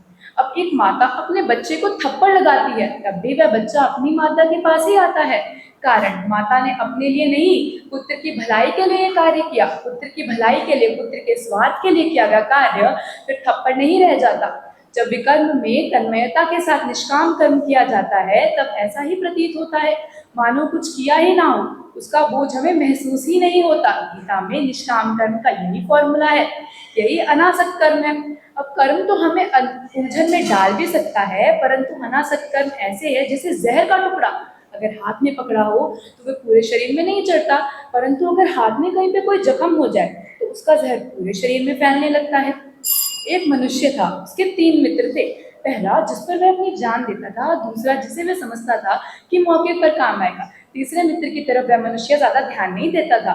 एक दिन वह मनुष्य बहुत बड़ी मुसीबत में फंस गया, संगीन मुकदमा चला। तब वह सहायता के लिए अपने उसी मित्र के पास गया जिस पर वह अपनी जान देता था। उसने सारी राम कहानी उसे सुनाई। उस मित्र ने उससे कहा, भाई हमारा तुम्हारा रिश्ता घर तक ही सीमित है, घर के बाहर वाले झगड़ों में मैं आपकी सहायता नहीं कर सकता। उससे निराश होकर वह दूसरे मित्र के पास गया।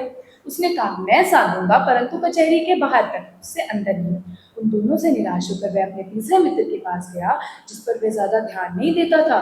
वह मित्र न ही केवल उसके साथ कचहरी तक गया, बल्कि उसने उसका मुकदमा भी लड़ा। ऐसे ही प्रत्येक मनुष्य के जीवन में उसके 3 मित्र होते हैं। पहले धन दौलत संपत्ति, दूसरे सगे संबंधी, तीसरे निष्काम कर्म सत्कर्म आदि। अब मनुष्य धन दौलत संपत्ति को अपना मित्र समझता है, उसके लिए अपनी जान भी दे सकता है, उसे किसी न किसी प्रकार से इकट्ठा करना चाहता है, परंतु जरूरत पड़ने पर वे काम नहीं आती। दूसरे सगे संबंधी जो कचहरी के दरवाजे तक यानी कि शमशान तक छोड़कर वापस आ जाते हैं। तीसरे हमारे सत्कर्म निष्काम कर्म आदि जो न ही केवल इस जीवन में इस कचहरी में हमारा मुकदमा लड़ते हैं बल्कि आगे की कचहरी में भी हमारे साथ जाते हैं। इसलिए श्री कृष्ण ने भगवत गीता के दूसरे अध्याय के 47वें श्लोक में अर्जुन से कहा है, कर्मण्यवाधिकारस्ते मां फलेषु कदाचन मां कर्मफल हेतुर्भुर्मा ते संगोस्व कर्मणि। धन्यवाद, आपका दिन शुभ हो। सम्मानित निर्णायकगण, उपस्थित गुरुजन, अभिभावकगण एवं मेरे प्रिय साथियों, आप सभी को मेरा सादर प्रणाम।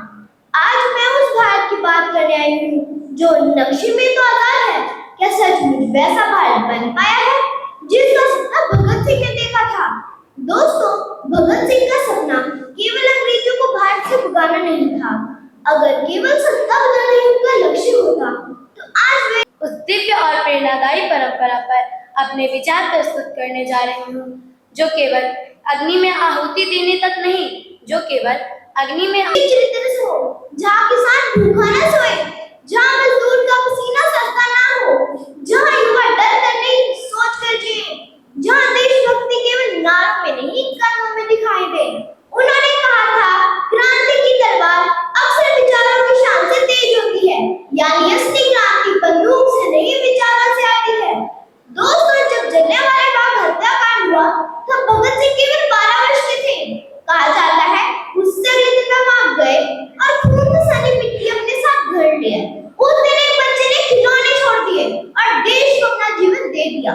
लेकिन सोचिए, अगर भगत सिंह आज हमारे बीच आते तो क्या वे खुश होते? क्या वे खुश होते यह भारत देखकर जहाँ लोग धर्म के नाम पर लड़ रहे हैं, किसान आज भी आत्महत्या कर रहा है, भ्रष्टाचार आज भी ईमानदारी को दबा रहा है, युवा सोशल मीडिया पर तो जाग रहा है लेकिन समाज के लिए सो रहा है। शायद नहीं, भगत सिंह का भारत केवल आजाद नहीं, जागृत भारत था। ना मंदिर से ना मस्जिद से पहचान बने इंसान की, ना भूखा सोया यहाँ कोई, यह धरती हो सम्मान की, यह धरती हो सम्मान की। दोस्तों, शायद यही था भगत सिंह के सपनों का भारत, एक ऐसा भारत जो इंसानियत सबसे बड़ा धर्म हो। वे चाहते थे कि भारत का युवा सवाल पूछे, अन्याय के खिलाफ बोले, अंधभक्ति नहीं जागरूकता चुने। उन्होंने कहा था, व्यक्ति को मारना आसान है लेकिन उसके विचारों को नहीं।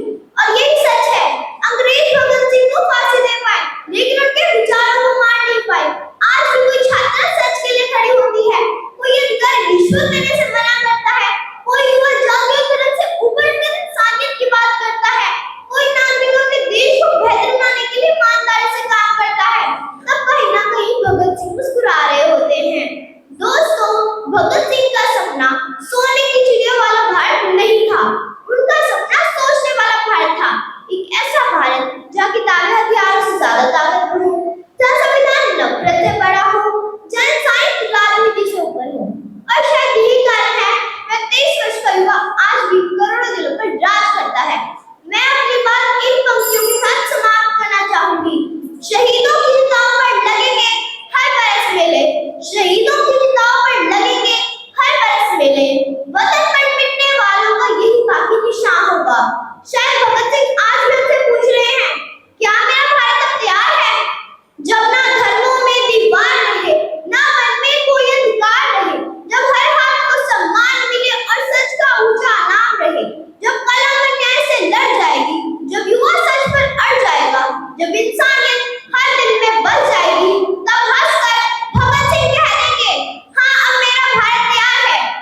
समारोह के विशिष्ट अतिथि अमरजीत कंबोज ने विजेताओं को पुरस्कार एवं ਇੱਥੇ ਬੈਠੇ ਸਾਰੇ ਜੱਜ ਸਾਹਿਬਾਨ ਅਤੇ ਅਧਿਆਪਕ ਅਤੇ ਵਿਦਿਆਰਥੀਆਂ ਨੂੰ ਮੇਰੇ ਵੱਲੋਂ ਪਿਆਰ ਭਰੀ ਸਤਿ ਸ੍ਰੀ ਅਕਾਲ। ਅੱਜ ਮੈਂ ਤੁਹਾਨੂੰ AI ਬਾਰੇ ਦੱਸਾਂਗਾ ਕਿ AI ਸਾਡੀ ਜ਼ਿੰਦਗੀ ਵਿੱਚ ਕੀ ਭੂਮਿਕਾ ਨਿਭਾ ਰਹੀ ਹੈ। ਆਰਟੀਫਿਸ਼ੀਅਲ ਇੰਟੈਲੀਜੈਂਸੀ ਮਤਲਬ AI ਇੱਕ ਕੰਪਿਊਟਰ ਦੀ ਇੱਕ ਅਜਿਹੀ ਸ਼ਾਖਾ ਹੈ ਜੋ ਮਨੁੱਖਾਂ ਵਾਂਗ ਸੋਚਣ, ਸਿੱਖਣ ਅਤੇ ਫੈਸਲੇ ਲੈਣ ਦੇ ਯੋਗ ਹੈ। ਇਹ ਟੈਕਨੋਲੋਜੀ ਡਾਟਾ ਵਿਸ਼ਲੇਸ਼ਣ ਰਾਹੀਂ ਸਾਡੀ ਰੋਜ਼ਾਨਾ ਜ਼ਿੰਦਗੀ ਅਤੇ प्रस्तुत है समारोह की ਸਭਿਅਤਾ ਨੂੰ झलकियां। ਬਦਲ ਰਹੀ ਹੈ। ਅੱਜ ਅਸੀਂ ਇਸ ਦੇ ਕੁਝ ਫਾਇਦੇ ਅਤੇ ਨੁਕਸਾਨ ਬਾਰੇ ਜਾਣਾਂਗੇ ਕਿ AI ਸਾਡੀ ਜ਼ਿੰਦਗੀ ਵਿੱਚ ਕੀ ਕੁਝ ਕਰ ਰਿਹਾ ਹੈ। AI ਇੱਕ ਅਜਿਹੀ ਟੈਕਨੋਲੋਜੀ ਹੈ ਜੋ ਡਾਟਾ ਵਿਸ਼ਲੇਸ਼ਣ ਰਾਹੀਂ ਸਾਨੂੰ ਬਹੁਤ ਕੁਝ ਸਿਖਾ ਰਹੀ ਹੈ।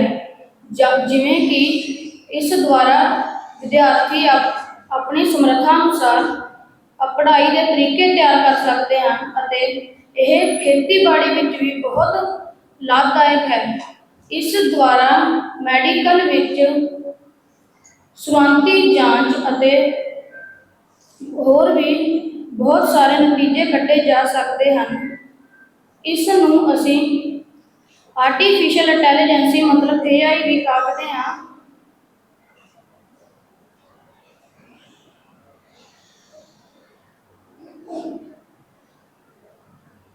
ਇਸ ਦੇ ਨੁਕਸਾਨ ਜਿਵੇਂ ਕਿ ਰੁਜ਼ਗਾਰ ਵਿੱਚ ਕਮੀਆਂ ਆ ਰਹੀਆਂ ਹਨ।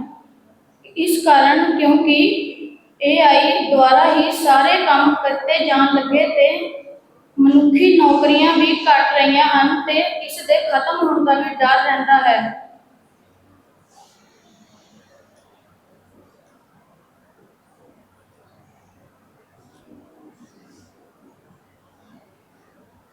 ਅੰਤ ਵਿੱਚ ਜੇਕਰ ਮੈਂ ਇੱਕ ਲਾਈਨ ਵਿੱਚ ਕਹਿਣਾ ਹੋਵੇ ਤਾਂ AI ਸਾਡੀ ਜ਼ਿੰਦਗੀ ਵਿੱਚ ਬਹੁਤ ਮਹੱਤਵ ਰੱਖਦੀ ਹੈ, ਪਰ ਇਹ ਇੱਕ ਬਿਹਤਰ ਨੌਕਰ ਹੈ, ਮਾਲਕ ਨਹੀਂ। ਇਸ ਦੀ ਵਰਤੋਂ ਜਿੰਨਾ ਚਿਰ ਅਸੀਂ ਇੱਕ ਟੂਲ ਜਾਂ ਮਦਦਗਾਰ ਵਜੋਂ ਕਰਾਂਗੇ, ਇਹ ਸਾਡੀ ਜ਼ਿੰਦਗੀ ਨੂੰ ਹੋਰ ਵੀ ਬਿਹਤਰ ਬਣਾਉਂਦੀ ਰਹੇਗੀ। ਧੰਨਵਾਦ। सम्मानित अध्यापकगण एवं मेरे प्रिय साथियों, आप सभी को मेरा सादर नमस्कार। सरफरोशी की तमन्ना अब हमारे दिल में है, देखना है जोर कितना बाजुए कातिल में है। इन जोशीले शब्दों के साथ आज मैं भारत माँ के उस अमर पुत्र के बारे में अपने विचार प्रस्तुत करने जा रही हूँ, जिसने केवल 23 वर्ष की आयु में देश की आजादी के लिए अपने प्राण न्योछावर कर दिए। उस महान क्रांतिकारी का नाम शहीद आजम भगत सिंह है। उनका प्रसिद्ध नारा था इनकलाब जिंदाबाद। उनके मन में आजाद भारत के लिए एक बहुत ही सुंदर और स्पष्ट सपना था।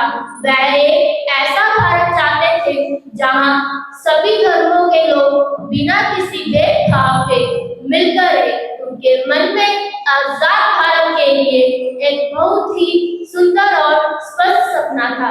वह युवाओं को देश की असली ताकत मानते थे और चाहते थे कि देश का हर नागरिक प्रगतिशील और शिक्षित सोच वाला हो। उनके मन में जाति और धर्म के सख्त खिलाफ थे। वह एक ऐसा भारत चाहते थे जहां सभी धर्मों के लोग बिना किसी भेदभाव के मिलकर रहे। क्या हम सचमुच भगत सिंह के सपनों का भारत बना पाए हैं? आज भी हमारे समाज में बहुत सारे भ्रष्टाचार, जातिवाद और गरीबी को लेकर मौजूद है। यदि हम वास्तव में भगत सिंह को सच्ची श्रद्धांजलि देना चाहते हैं तो हमें उनके विचारों को अपने जीवन में उतारना होगा। हमें उनके दिखाए गए रास्तों पर चलना होगा। अंत में बस इतना ही कहना चाहूंगी, लिख रहा हूं मैं अंजाम जिसका, लिख रहा हूं मैं अंजाम जिसका, कल आगाज आएगा, कल आगाज आएगा। मेरे लहू का हर एक कतरा, मेरे लहू का हर एक कतरा इंकलाब लाएगा, इंकलाब लाएगा। धन्यवाद। जय हिंद, जय भारत, इंकलाब जिंदाबाद।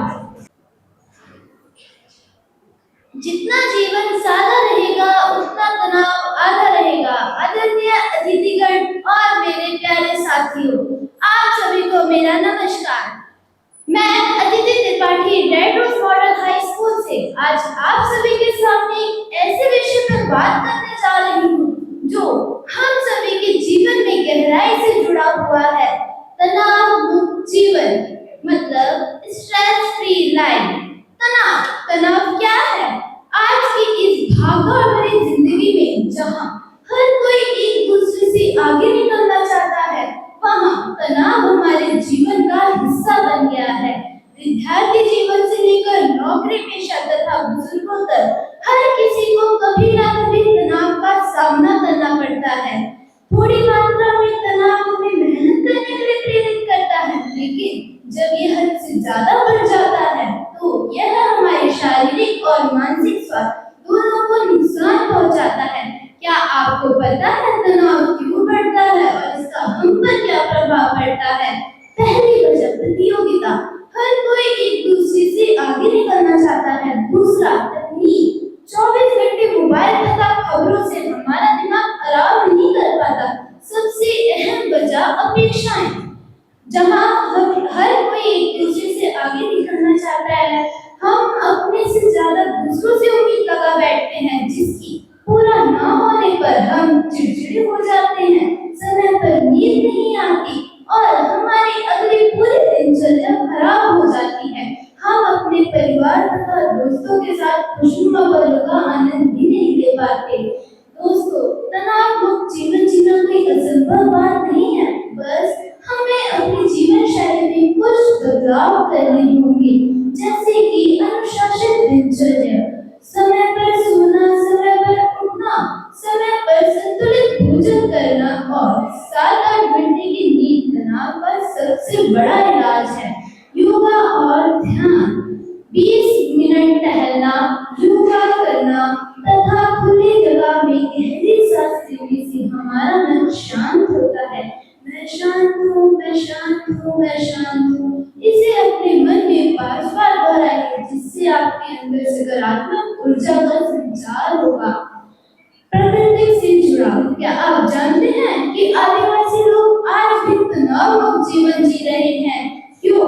क्योंकि वह प्रकृति के साथ रहते हैं।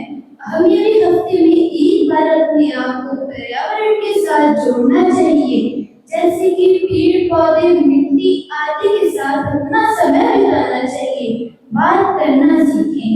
हमें अपने मन की बात अपने परिवार तथा दोस्तों के साथ साझी करनी चाहिए। अकेले सब सहने से तनाव दुगना हो जाता है। और हाँ, याद रखिए, हंसना सबसे अच्छी दवा है। डिजिटल डिटॉक्स, दिन में हमें 1 घंटा मोबाइल और टीवी को बंद करके हमें अपना समय किताब पढ़ने, पेंटिंग करने तथा अपने परिवार के साथ बिताना चाहिए। निष्कर्ष यह है कि हम तनाव को जड़ से खत्म तो नहीं कर सकते, लेकिन हम इसे कम कर सकते हैं। स्वस्थ मन में ही स्वस्थ शरीर का वास होता है। याद रखिए, कोई भी मुसीबत बड़ी नहीं होती, हमारा नजरिया उसे बड़ा करता है। तो आइए हम सब मिलकर संकल्प लेते हैं कि तनाव को अपने ऊपर हावी नहीं होने देंगे। थोड़ा मुस्कुराएंगे, थोड़ा जिएंगे। धन्यवाद, आपका दिन शुभ हो। आज मुझे स्वतंत्रता संग्राम में आर्य समाज की भूमिका विषय पर अपने विचार व्यक्त करने का अवसर प्राप्त हुआ है। आर्य समाज की स्थापना सन 1875 में स्वामी दयानंद सरस्वती जी ने की थी।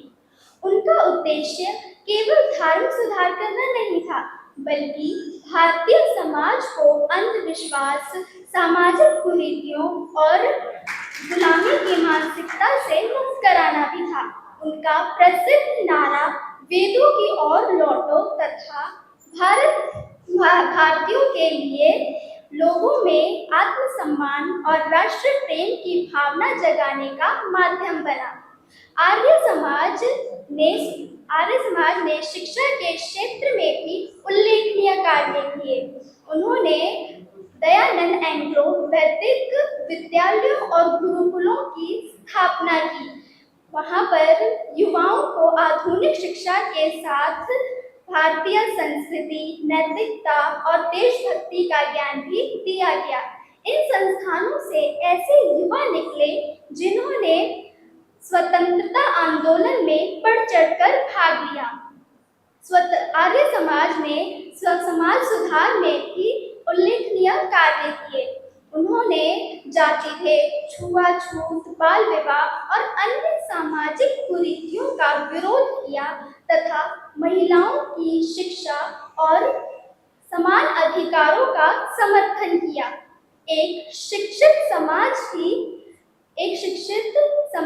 ही स्वतंत्रता की लड़ाई को सफल बना सकता था और आर्य समाज ने यही कार्य किया। स्वतंत्रता आंदोलन के महान सेनानी आर्य समाज की विचारधारा से प्रेरित थे, जैसे लाला लाजपत राय, स्वामी श्रद्धानंद जी तथा भाई परमानंद जैसे नेताओं ने देशवासियों में राष्ट्रीय चेतना जगाई और अंग्रेजी शासन के विरुद्ध संघर्ष किया। आर्य समाज ने स्वदेशी आंदोलन को भी प्रोत्साहित किया। उन्होंने विदेशी वस्तुओं का बहिष्कार करने और स्वदेशी वस्तुओं को अपनाने का आह्वान किया। अंत में मैं यही कहना चाहूंगी कि आर्य समाज केवल एक धार्मिक संस्था नहीं था, बल्कि यह स्वतंत्रता आंदोलन का एक सशक्त राष्ट्रीय आंदोलन था। इसने शिक्षा, समाज सुधार, आत्मसम्मान और राष्ट्र भक्ति का ज्ञान दिया।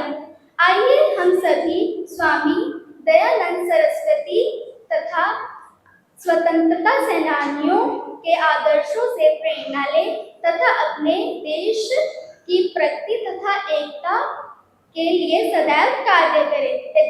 धन्यवाद। जय हिंद। ओम अग्निमिदे पुरोहितं यजस्य देवमृत्विजं भूतारं रत्नधातामम्। Means I praise Agni, the priest of the Yajna, the divine, the invoker, the bestower of greatest gifts. Good morning to respected judges, teachers and my dear friends. Today I am here to speak about a timeless tradition that has guided the humanity for thousands of years ago. The Vedic forms of worshipping God. Dear audience, the very first word humanity ever wrote in Sanskrit was the praise of fire. Not a statue, not a painting, but fire. Right there, in its first breath, the Rig Veda tells us how ancients understood the divine. Not a form to be carved, but a force to be invoked. Let me ask you something honestly. When you close your eyes and think about worship, what comes to your mind first? An idol in a temple? Is there sticks? A photograph on the wall? Friends, none of that, not a single element appears in the Vedas. The original Vedic tradition never prescribed idol worship. So what does it truly prescribe? The answer lies in the yajna, the sacred fire ritual. Vedas never considered yajna merely as a sacred act, but as a cosmic principle. When you offer ghee, sesame and grain into the fire with the right mantra and right intention, you are actually participating in the cycle of give and take that holds the universe together. Agni carries your offering of words, clouds receive it, rain falls, food grows, you eat, and the cycle continues. And here is where worship gets truly radical. The Vedic worshipper, while offering something into the fire, would say, Idam Namam, this is not mine. 3 words. 3 words that dismantle the entire architect of ego. In a word, we would tag everything, brand everything, own everything. Can you imagine saying every single day, this is not mine? That was the prayer. That was the offering, the surrender of self into that one. 3 times a day, the Vedic worshipper would pause at dawn, noon, and dusk to perform Sandhya Vandanam, a few quiet minutes of deep meditation, aligning breath and mind with the rhythm of cosmos. And here, the Rig Veda says something radical. Ekam Sat Vipraha Bahuda Vadanti means truth is one. The wise call it by many names. Agni, Indra, Varuna, all names of one, formless consciousness, the power in Brahma. So, the next time someone asks you, what Vedic worship truly describes, tell them, no rituals of fear, but offerings of gratitude. Not yours or mine, but Idam Namah. The Vedas didn't give us a religion, they give us a way of living. Let us reclaim it. To conclude, I would like to say, not in stone, not in gold, does the divine truly dwell. Not in stone, not in gold, does the divine truly dwell, but in fire, breath, and truth. In the Yajna, you live and tell. Jai Hind, Jai Bharat, Om Shanti, Shanti, Shanti. सूर्य चंद्रमा विवा पुनर्धनता जनता समेहि। आदरणीय पठानाचार्य जी, एक शिक्षकगण और मेरे प्यारे सहपाठियों, आप सभी को मेरा नमस्कार। आज मैं आप सबके सामने एक ऐसा विषय लेके आई हूँ जिसे हमारे भारत में बहुत ही कम माना और जाना जाता है। मेरा विषय है यज्ञ का वैज्ञानिक महत्व। अक्सर लोग यज्ञ या हवन को केवल एक धार्मिक कर्मकांड मान लेते हैं, परंतु हमारे ऋषि मुनियों ने इसे गहरे विज्ञान में रखकर पर्यावरण को शुद्ध करने की बात कही गई है। और कक्षा 11वीं के विज्ञानिक के दृष्टिकोण से जब हम देखते हैं तो इसके पीछे कोई ठोस वैज्ञानिक कारण हमें नजर नहीं आता। यज्ञ में उपयोग होने वाली सामग्री जैसे कि गाय का शुद्ध देशी घी, आम की सूखी लकड़ियां, चंदन की लकड़ियां, गिलोय आदि जड़ी बूटियां जब अग्नि में आहुति के रूप में डाली जाती हैं तो उससे शक्तिशाली गैस निकलती है। एंटीबैक्टीरिया के प्रभाव, जब हम यज्ञ करते हैं, यज्ञ के द्वारा उत्पन्न होने वाले धुएं, उत्पन्न होने वाले शक्तिशाली धुएं हमारे मस्तिष्क और हमारे स्वास्थ्य के लिए बहुत ही ज्यादा फायदेमंद होती है। अक्सर हम केमिस्ट्री में पढ़ते हैं कि पदार्थ को ना तो केवल नष्ट किया जा सकता है, ना ही बनाया जा सकता है, उसका केवल रूप बदला जा सकता है। हमारा विज्ञान भी इसी सिद्धांतों पर काम करता है। जैसा कि हम जानते हैं, हमारा विज्ञान इसी सिद्धांतों पर काम करता है। ठोस औषधियां जब हम यज्ञ में डालते हैं तो वह एक शक्तिशाली फॉर्म बनाती है जो कि हमारे वायुमंडल में फैल जाती है और वर्षा लाने में काफी सहायक होती है। सूक्ष्म के जब छोटे कण आपस में जुड़ते हैं तो वह वर्षा लाने में काफी सहायक होते हैं। आर्य समाज के सिद्धांतों पर चलने वाले अक्सर हमारे विद्यालय में यज्ञ की महानता को देखा जाता है। स्वामी दयानंद जी सरस्वती जी ने भी अंधविश्वास से दूर रहकर वेदों की तार्किक को अपनाने की बात कही थी। हमारा सिद्धांत भी इसी पे काम करता है। जैसा हमें अपने जीवन में अपनाने के लिए बहुत ही ज्यादा जरूरत है। यह कोई अंधविश्वास नहीं बल्कि एक इलेक्ट्रॉनिक्स इंजीनियरिंग है। यह हमारे पूर्वजों द्वारा दर बदर पीढ़ी चलती आ रही है। इसके बिना कोई भी काम करना असफल है। जैसे कि यज्ञ के बिना विवाह नहीं होता, यज्ञ के बिना कोई नवे घर में प्रवेश नहीं होता, आदि कई सारे काम हैं जो यज्ञ के बिना असफल हैं। इसीलिए मेरी आप सबसे यही विनती है कि यज्ञ कोई अंधविश्वास नहीं बल्कि हमारे पूर्वजों द्वारा बहुत पुरानी विधि है जो हमें अपने जीवन में अपनानी चाहिए। इन्हीं शब्दों के साथ मैं अपनी वाणी को विराम देती हूँ। जय हिंद, जय भारत। न्याय का दीप बुझता नहीं, सत्य का मार्ग मुड़ता नहीं, कर्मों का लेखा मौन सही पर कभी छूटता नहीं। और इसी अटल सत्य पर आधारित है मेरा आज का विषय, जैसा करोगे वैसा भोगे। कर्म के नियम को परखने वाले आदरणीय निर्णायकगण, सम्माननीय अतिथिगण, पूजनीय शिक्षकगण तथा अपने कर्मों से अपने मुकद्दर को संवारने वाले मेरे प्यारे साथीगण, आप सभी को मेरा सादर प्रणाम। आज मैं अपने विचार प्रस्तुत करने से पहले केवल 3 नाम लेना चाहती हूँ, रावण, दुर्योधन और श्री राम। हम सभी जानते हैं कि यह तीनों इतिहास में अमर हुए, लेकिन इन तीनों की पहचान अलग अलग क्यों हुई? क्योंकि भाग्य ने नहीं, इनके कर्मों ने इनका परिचय लिखा। कहते हैं रावण जितना विद्वान था शायद उतना ही अहंकारी भी। ज्ञान उसे ऊंचा उठा सकता था, पर अहंकार उसे नीचे ले आया और अंत में उसकी हार का कारण कोई और नहीं, उसके अपने कर्म बने। दुर्योधन के पास शक्ति थी, सेना थी, राज्य था, सब कुछ था, लेकिन जिस व्यक्ति के पास न्याय नहीं होता उसकी विजय अधिक समय तक नहीं टिकती, और यही उसके जीवन का सबसे बड़ा सत्य बन गया। और दूसरी ओर एक राजकुमार जिसने राज सिंहासन से पहले धर्म को चुना, जिसने सुविधा से पहले कर्तव्य को चुना, इसीलिए आज भी हम उन्हें केवल श्री राम नहीं बल्कि मर्यादा पुरुषोत्तम कहकर प्रणाम करते हैं। इतिहास बदल सकता है, युग बदल सकता है, लेकिन कर्म का नियम नहीं बदलता। रावण ने जैसा किया वैसा पाया, दुर्योधन ने जैसा किया वैसा पाया, श्री राम ने जैसा किया वैसा सम्मान पाया। अब बारी हमारी है, अब बारी हमारी है, हम जैसा करेंगे वैसा ही भरेंगे। इसी सत्य को श्रीमद् भगवद गीता में श्री कृष्ण कहते हैं, कर्माण्यवाधिकारस्ते मा फलेषु कदाचन मा कर्म हेतु धर्मा माते सर्वोष कर्मणि। अर्थात मनुष्य का अधिकार केवल कर्म करने में है, फल पर नहीं। लेकिन इतना निश्चित है, जो जैसे कर्म करेगा उसका फल उसे अवश्य मिलेगा। इतिहास की सबसे बड़ी अदालत न्यायालय नहीं, कर्म है। वहां न कोई वकील होता है न अपील, केवल न्याय होता है। और अगर बात गुरबानी की जाए तो वह भी इस सत्य को स्पष्ट कहती है, दर्दे दोष न देव किसे, दोष कर्मा आपने आ, जो मैं किया सो मैं पाया, दोष न कीजिए अवर जना। अर्थात अपने सुख दुख के लिए दूसरों को दोष मत दो, जो फल हमें मिलता है वह हमारे अपने ही कर्मों का परिणाम होता है। इतिहास ने हमें परिणाम सिखाया तो गुरबानी ने हमें कारण बताया। अब प्रश्न यह है कि इस सत्य को हम अपने जीवन में कहाँ देखते हैं।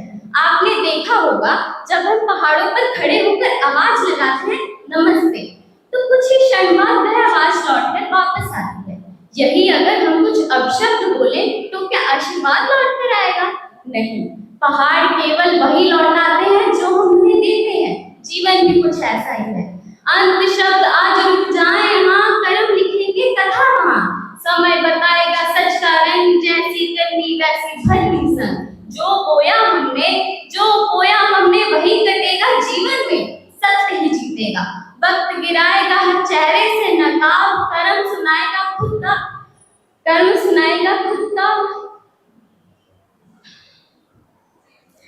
सुनाएगी खुद की कहानी। और शायद इसी सत्य को हमारे ऋषियों ने केवल 4 शब्दों में समेट दिया, जैसा करोगे वैसा भरोगे। धन्यवाद। मुख्य अतिथि जी, निर्णायक मंडल, अध्यापकगण और मेरे प्रिय साथियों, आज मेरे भाषण का विषय है परिश्रम से ही कार्य सिद्ध होता है। विश्व में ऐसा कोई भी व्यक्ति नहीं है कि बिना परिश्रम के उसे अपनी मंजिल मिली हो। यह अलग बात है कि हम उसके परिश्रम से अनजान हो। सही मार्ग पर किया गया परिश्रम कभी असफल नहीं होता। निरंतर प्रयास के कारण ही सिकंदर महान विश्व विजेता बना। परिश्रम किसी भी क्षेत्र में किया जाए वह निश्चित रूप से सफल होता है। मूर्ख व्यक्ति भी परिश्रम के बल पर सफलता प्राप्त कर सकता है। जो विद्यार्थी वर्ष भर लगन एवं मेहनत से पढ़ता है उसे ही सफलता प्राप्त होती है। प्रत्येक व्यक्ति में ईश्वर ने अनंत क्षमताओं का भंडार भर रखा है। जो अपने परिश्रम के बल पर इन क्षमताओं को जगा लेता है उसके लिए कोई भी कार्य असंभव नहीं होता। सफलता का मूल मंत्र ही परिश्रम है। समुद्र के किनारे बैठे भाग्य पर भरोसा रखे मोती पाने की चाह में अक्सर लोग खाली हाथ जाते हैं। मोती तो वह पाते हैं जो गहरे पानी में डुबकी लगाते हैं। कालिदास जैसे महापुरुष भी परिश्रम के बल पर एक महाकवि बन गए। परिश्रम उन्नति का द्वार है। मनुष्य परिश्रम के द्वारा ही जंगली अवस्था से वर्तमान विकसित अवस्था तक पहुंचा है। उसी के सहारे उसने अन्न उपजाया, वस्त्र बनाए, घर मकान सड़कें बनाई, तकनीक का विकास किया, जिससे आज जगमगाती सभ्यता चली आ रही है। परिश्रम सिर्फ शरीर के क्रियाओं का ही नाम नहीं, मन एवं बुद्धि से किया गया परिश्रम भी परिश्रम कहलाता है। हर परिश्रम में बुद्धि एवं विवेक का पूरा योग रहता है। परिश्रम का सबसे बड़ा लाभ यह है कि इससे हमें लक्ष्य को प्राप्त करने में सहायता मिलती है। परिश्रमी व्यक्ति का जीवन सदा सुखी रहता है। उसे मन ही मन प्रशंसा रहती है कि उसने जो भी भोगा उसके बदले उसने कुछ कर्म किए हैं। परिश्रमी व्यक्ति के जीवन में आत्मविश्वास पूर्ण होता है। वह स्वयं अपने भाग का विधाता होता है। परिश्रमी व्यक्ति किसी भी संकट को बहुत बहादुरी से झेलता है तथा संघर्ष करता है। कवि कहता है, हे मनुष्य, अगर करो परिश्रम तो छू सकते हो आसमान की ऊंचाइयों को, माप सकते हो सागर की गहराइयों को। हमारे जीवन में परिश्रम का बहुत बड़ा महत्व है। परिश्रम वह सुनहरी चाबी है जो भाग्य के बंद दरवाजे को खोल देती है। परिश्रम ही जीवन के प्रत्येक सफलता का रहस्य है। इससे हमें लक्ष्य प्राप्त करने में सहायता मिलती है। कठिन कार्य भी परिश्रम से ही सिद्ध होते हैं। परिश्रम की महिमा असीम है। यह वह शक्ति है जो रंग को राजा तथा दुर्लभ को सबल बना देती है।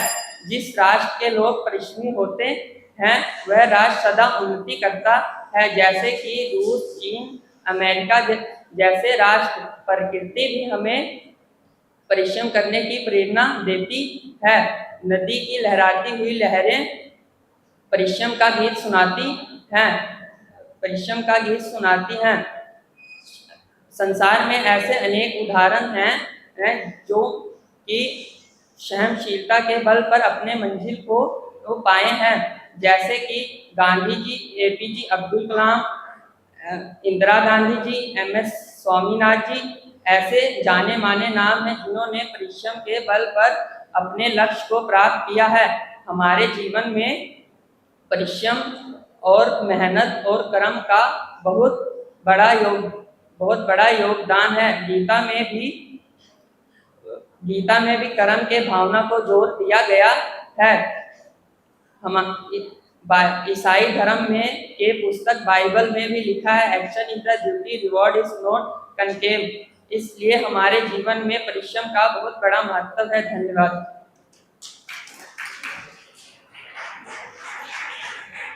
के पीछे दौड़ रहा मन, रोगों से पीड़ित सबका तन। योग को तुम अपनाओ क्योंकि स्वास्थ्य ही सबसे बड़ा धन। आदरणीय प्रधानाचार्य महोदय, सम्मानित निर्णायकगण, आदरणीय शिक्षकगण और मेरे प्रिय साथियों, आप सभी को मेरा नमस्कार। आज मैं आप सभी के समक्ष तनाव मुक्ति का साधन योग विषय पर अपने विचार प्रस्तुत करने जा रही हूँ। योग भारत की प्राचीन संस्कृति की अमूल्य धरोहर है।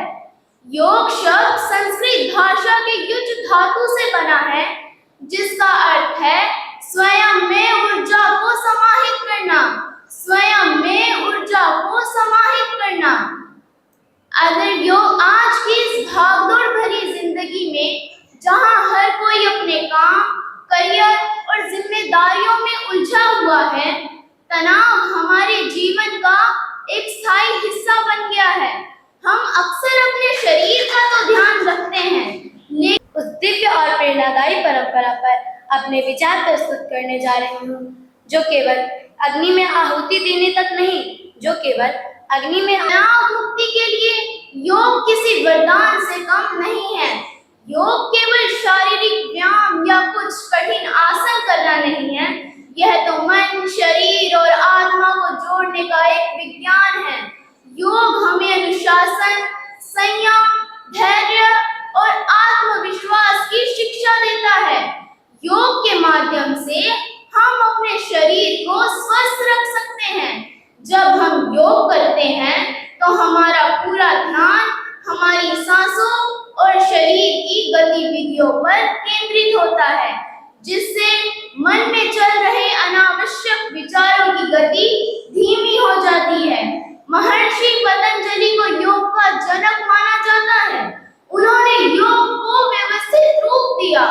हमारे ऋषि मुनियों ने हजारों वर्ष पहले ही योग को मानव जीवन के लिए आवश्यक बताया था। इसलिए किसी ने कहा है, योग द्वारा सजाओ जीवन में नए रंग, इसे अपना कर पाओ नई उमंग। योग में सांसों की तकनीकों को बहुत महत्व दिया गया है। जब हम अनुलोम विलोम या भ्रामरी प्राणायाम करते हैं तो मस्तिष्क को अधिक ऑक्सीजन मिलती है, जिससे तंत्रिका तंत्र शांत होता है और तनाव से राहत मिलती है। बालासन, शवासन और वृक्षासन जैसे अन्य सरल आसन शरीर की जकड़न को दूर करते हैं और मांसपेशियों को आराम पहुंचाते हैं।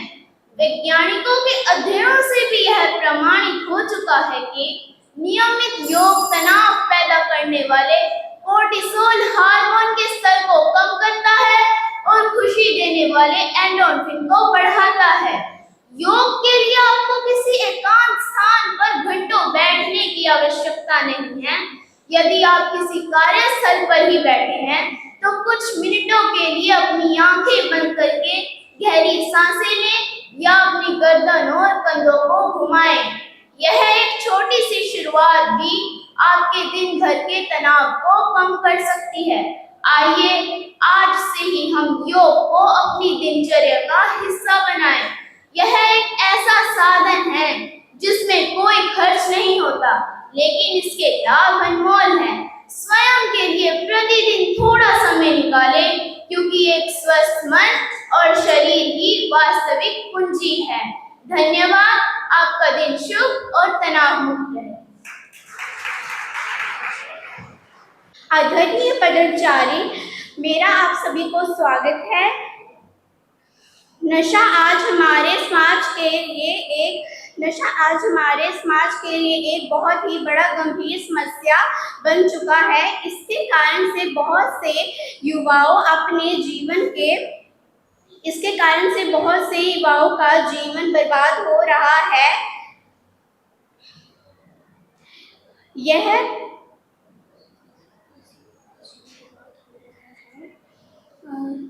एक बहुत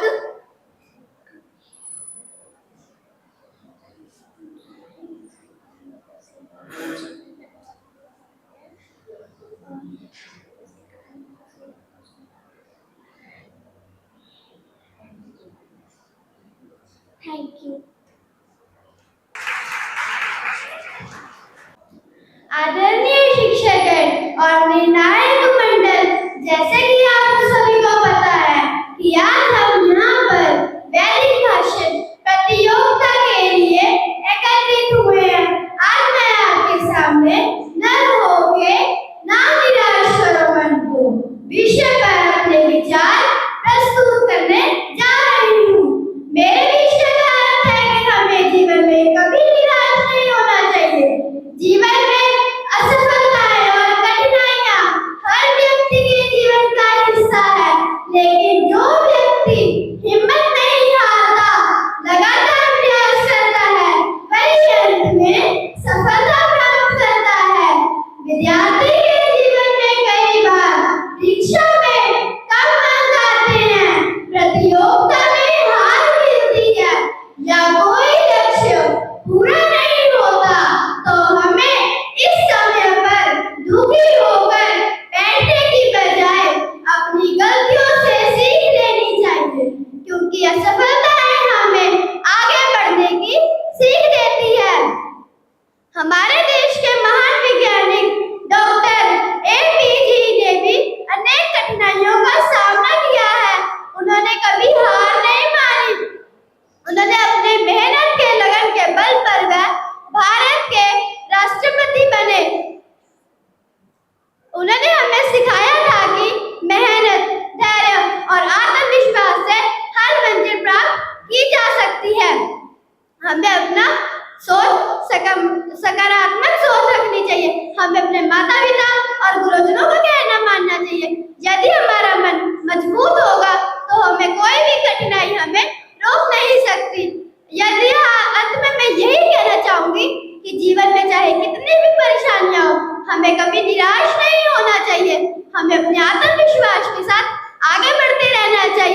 सम्मान।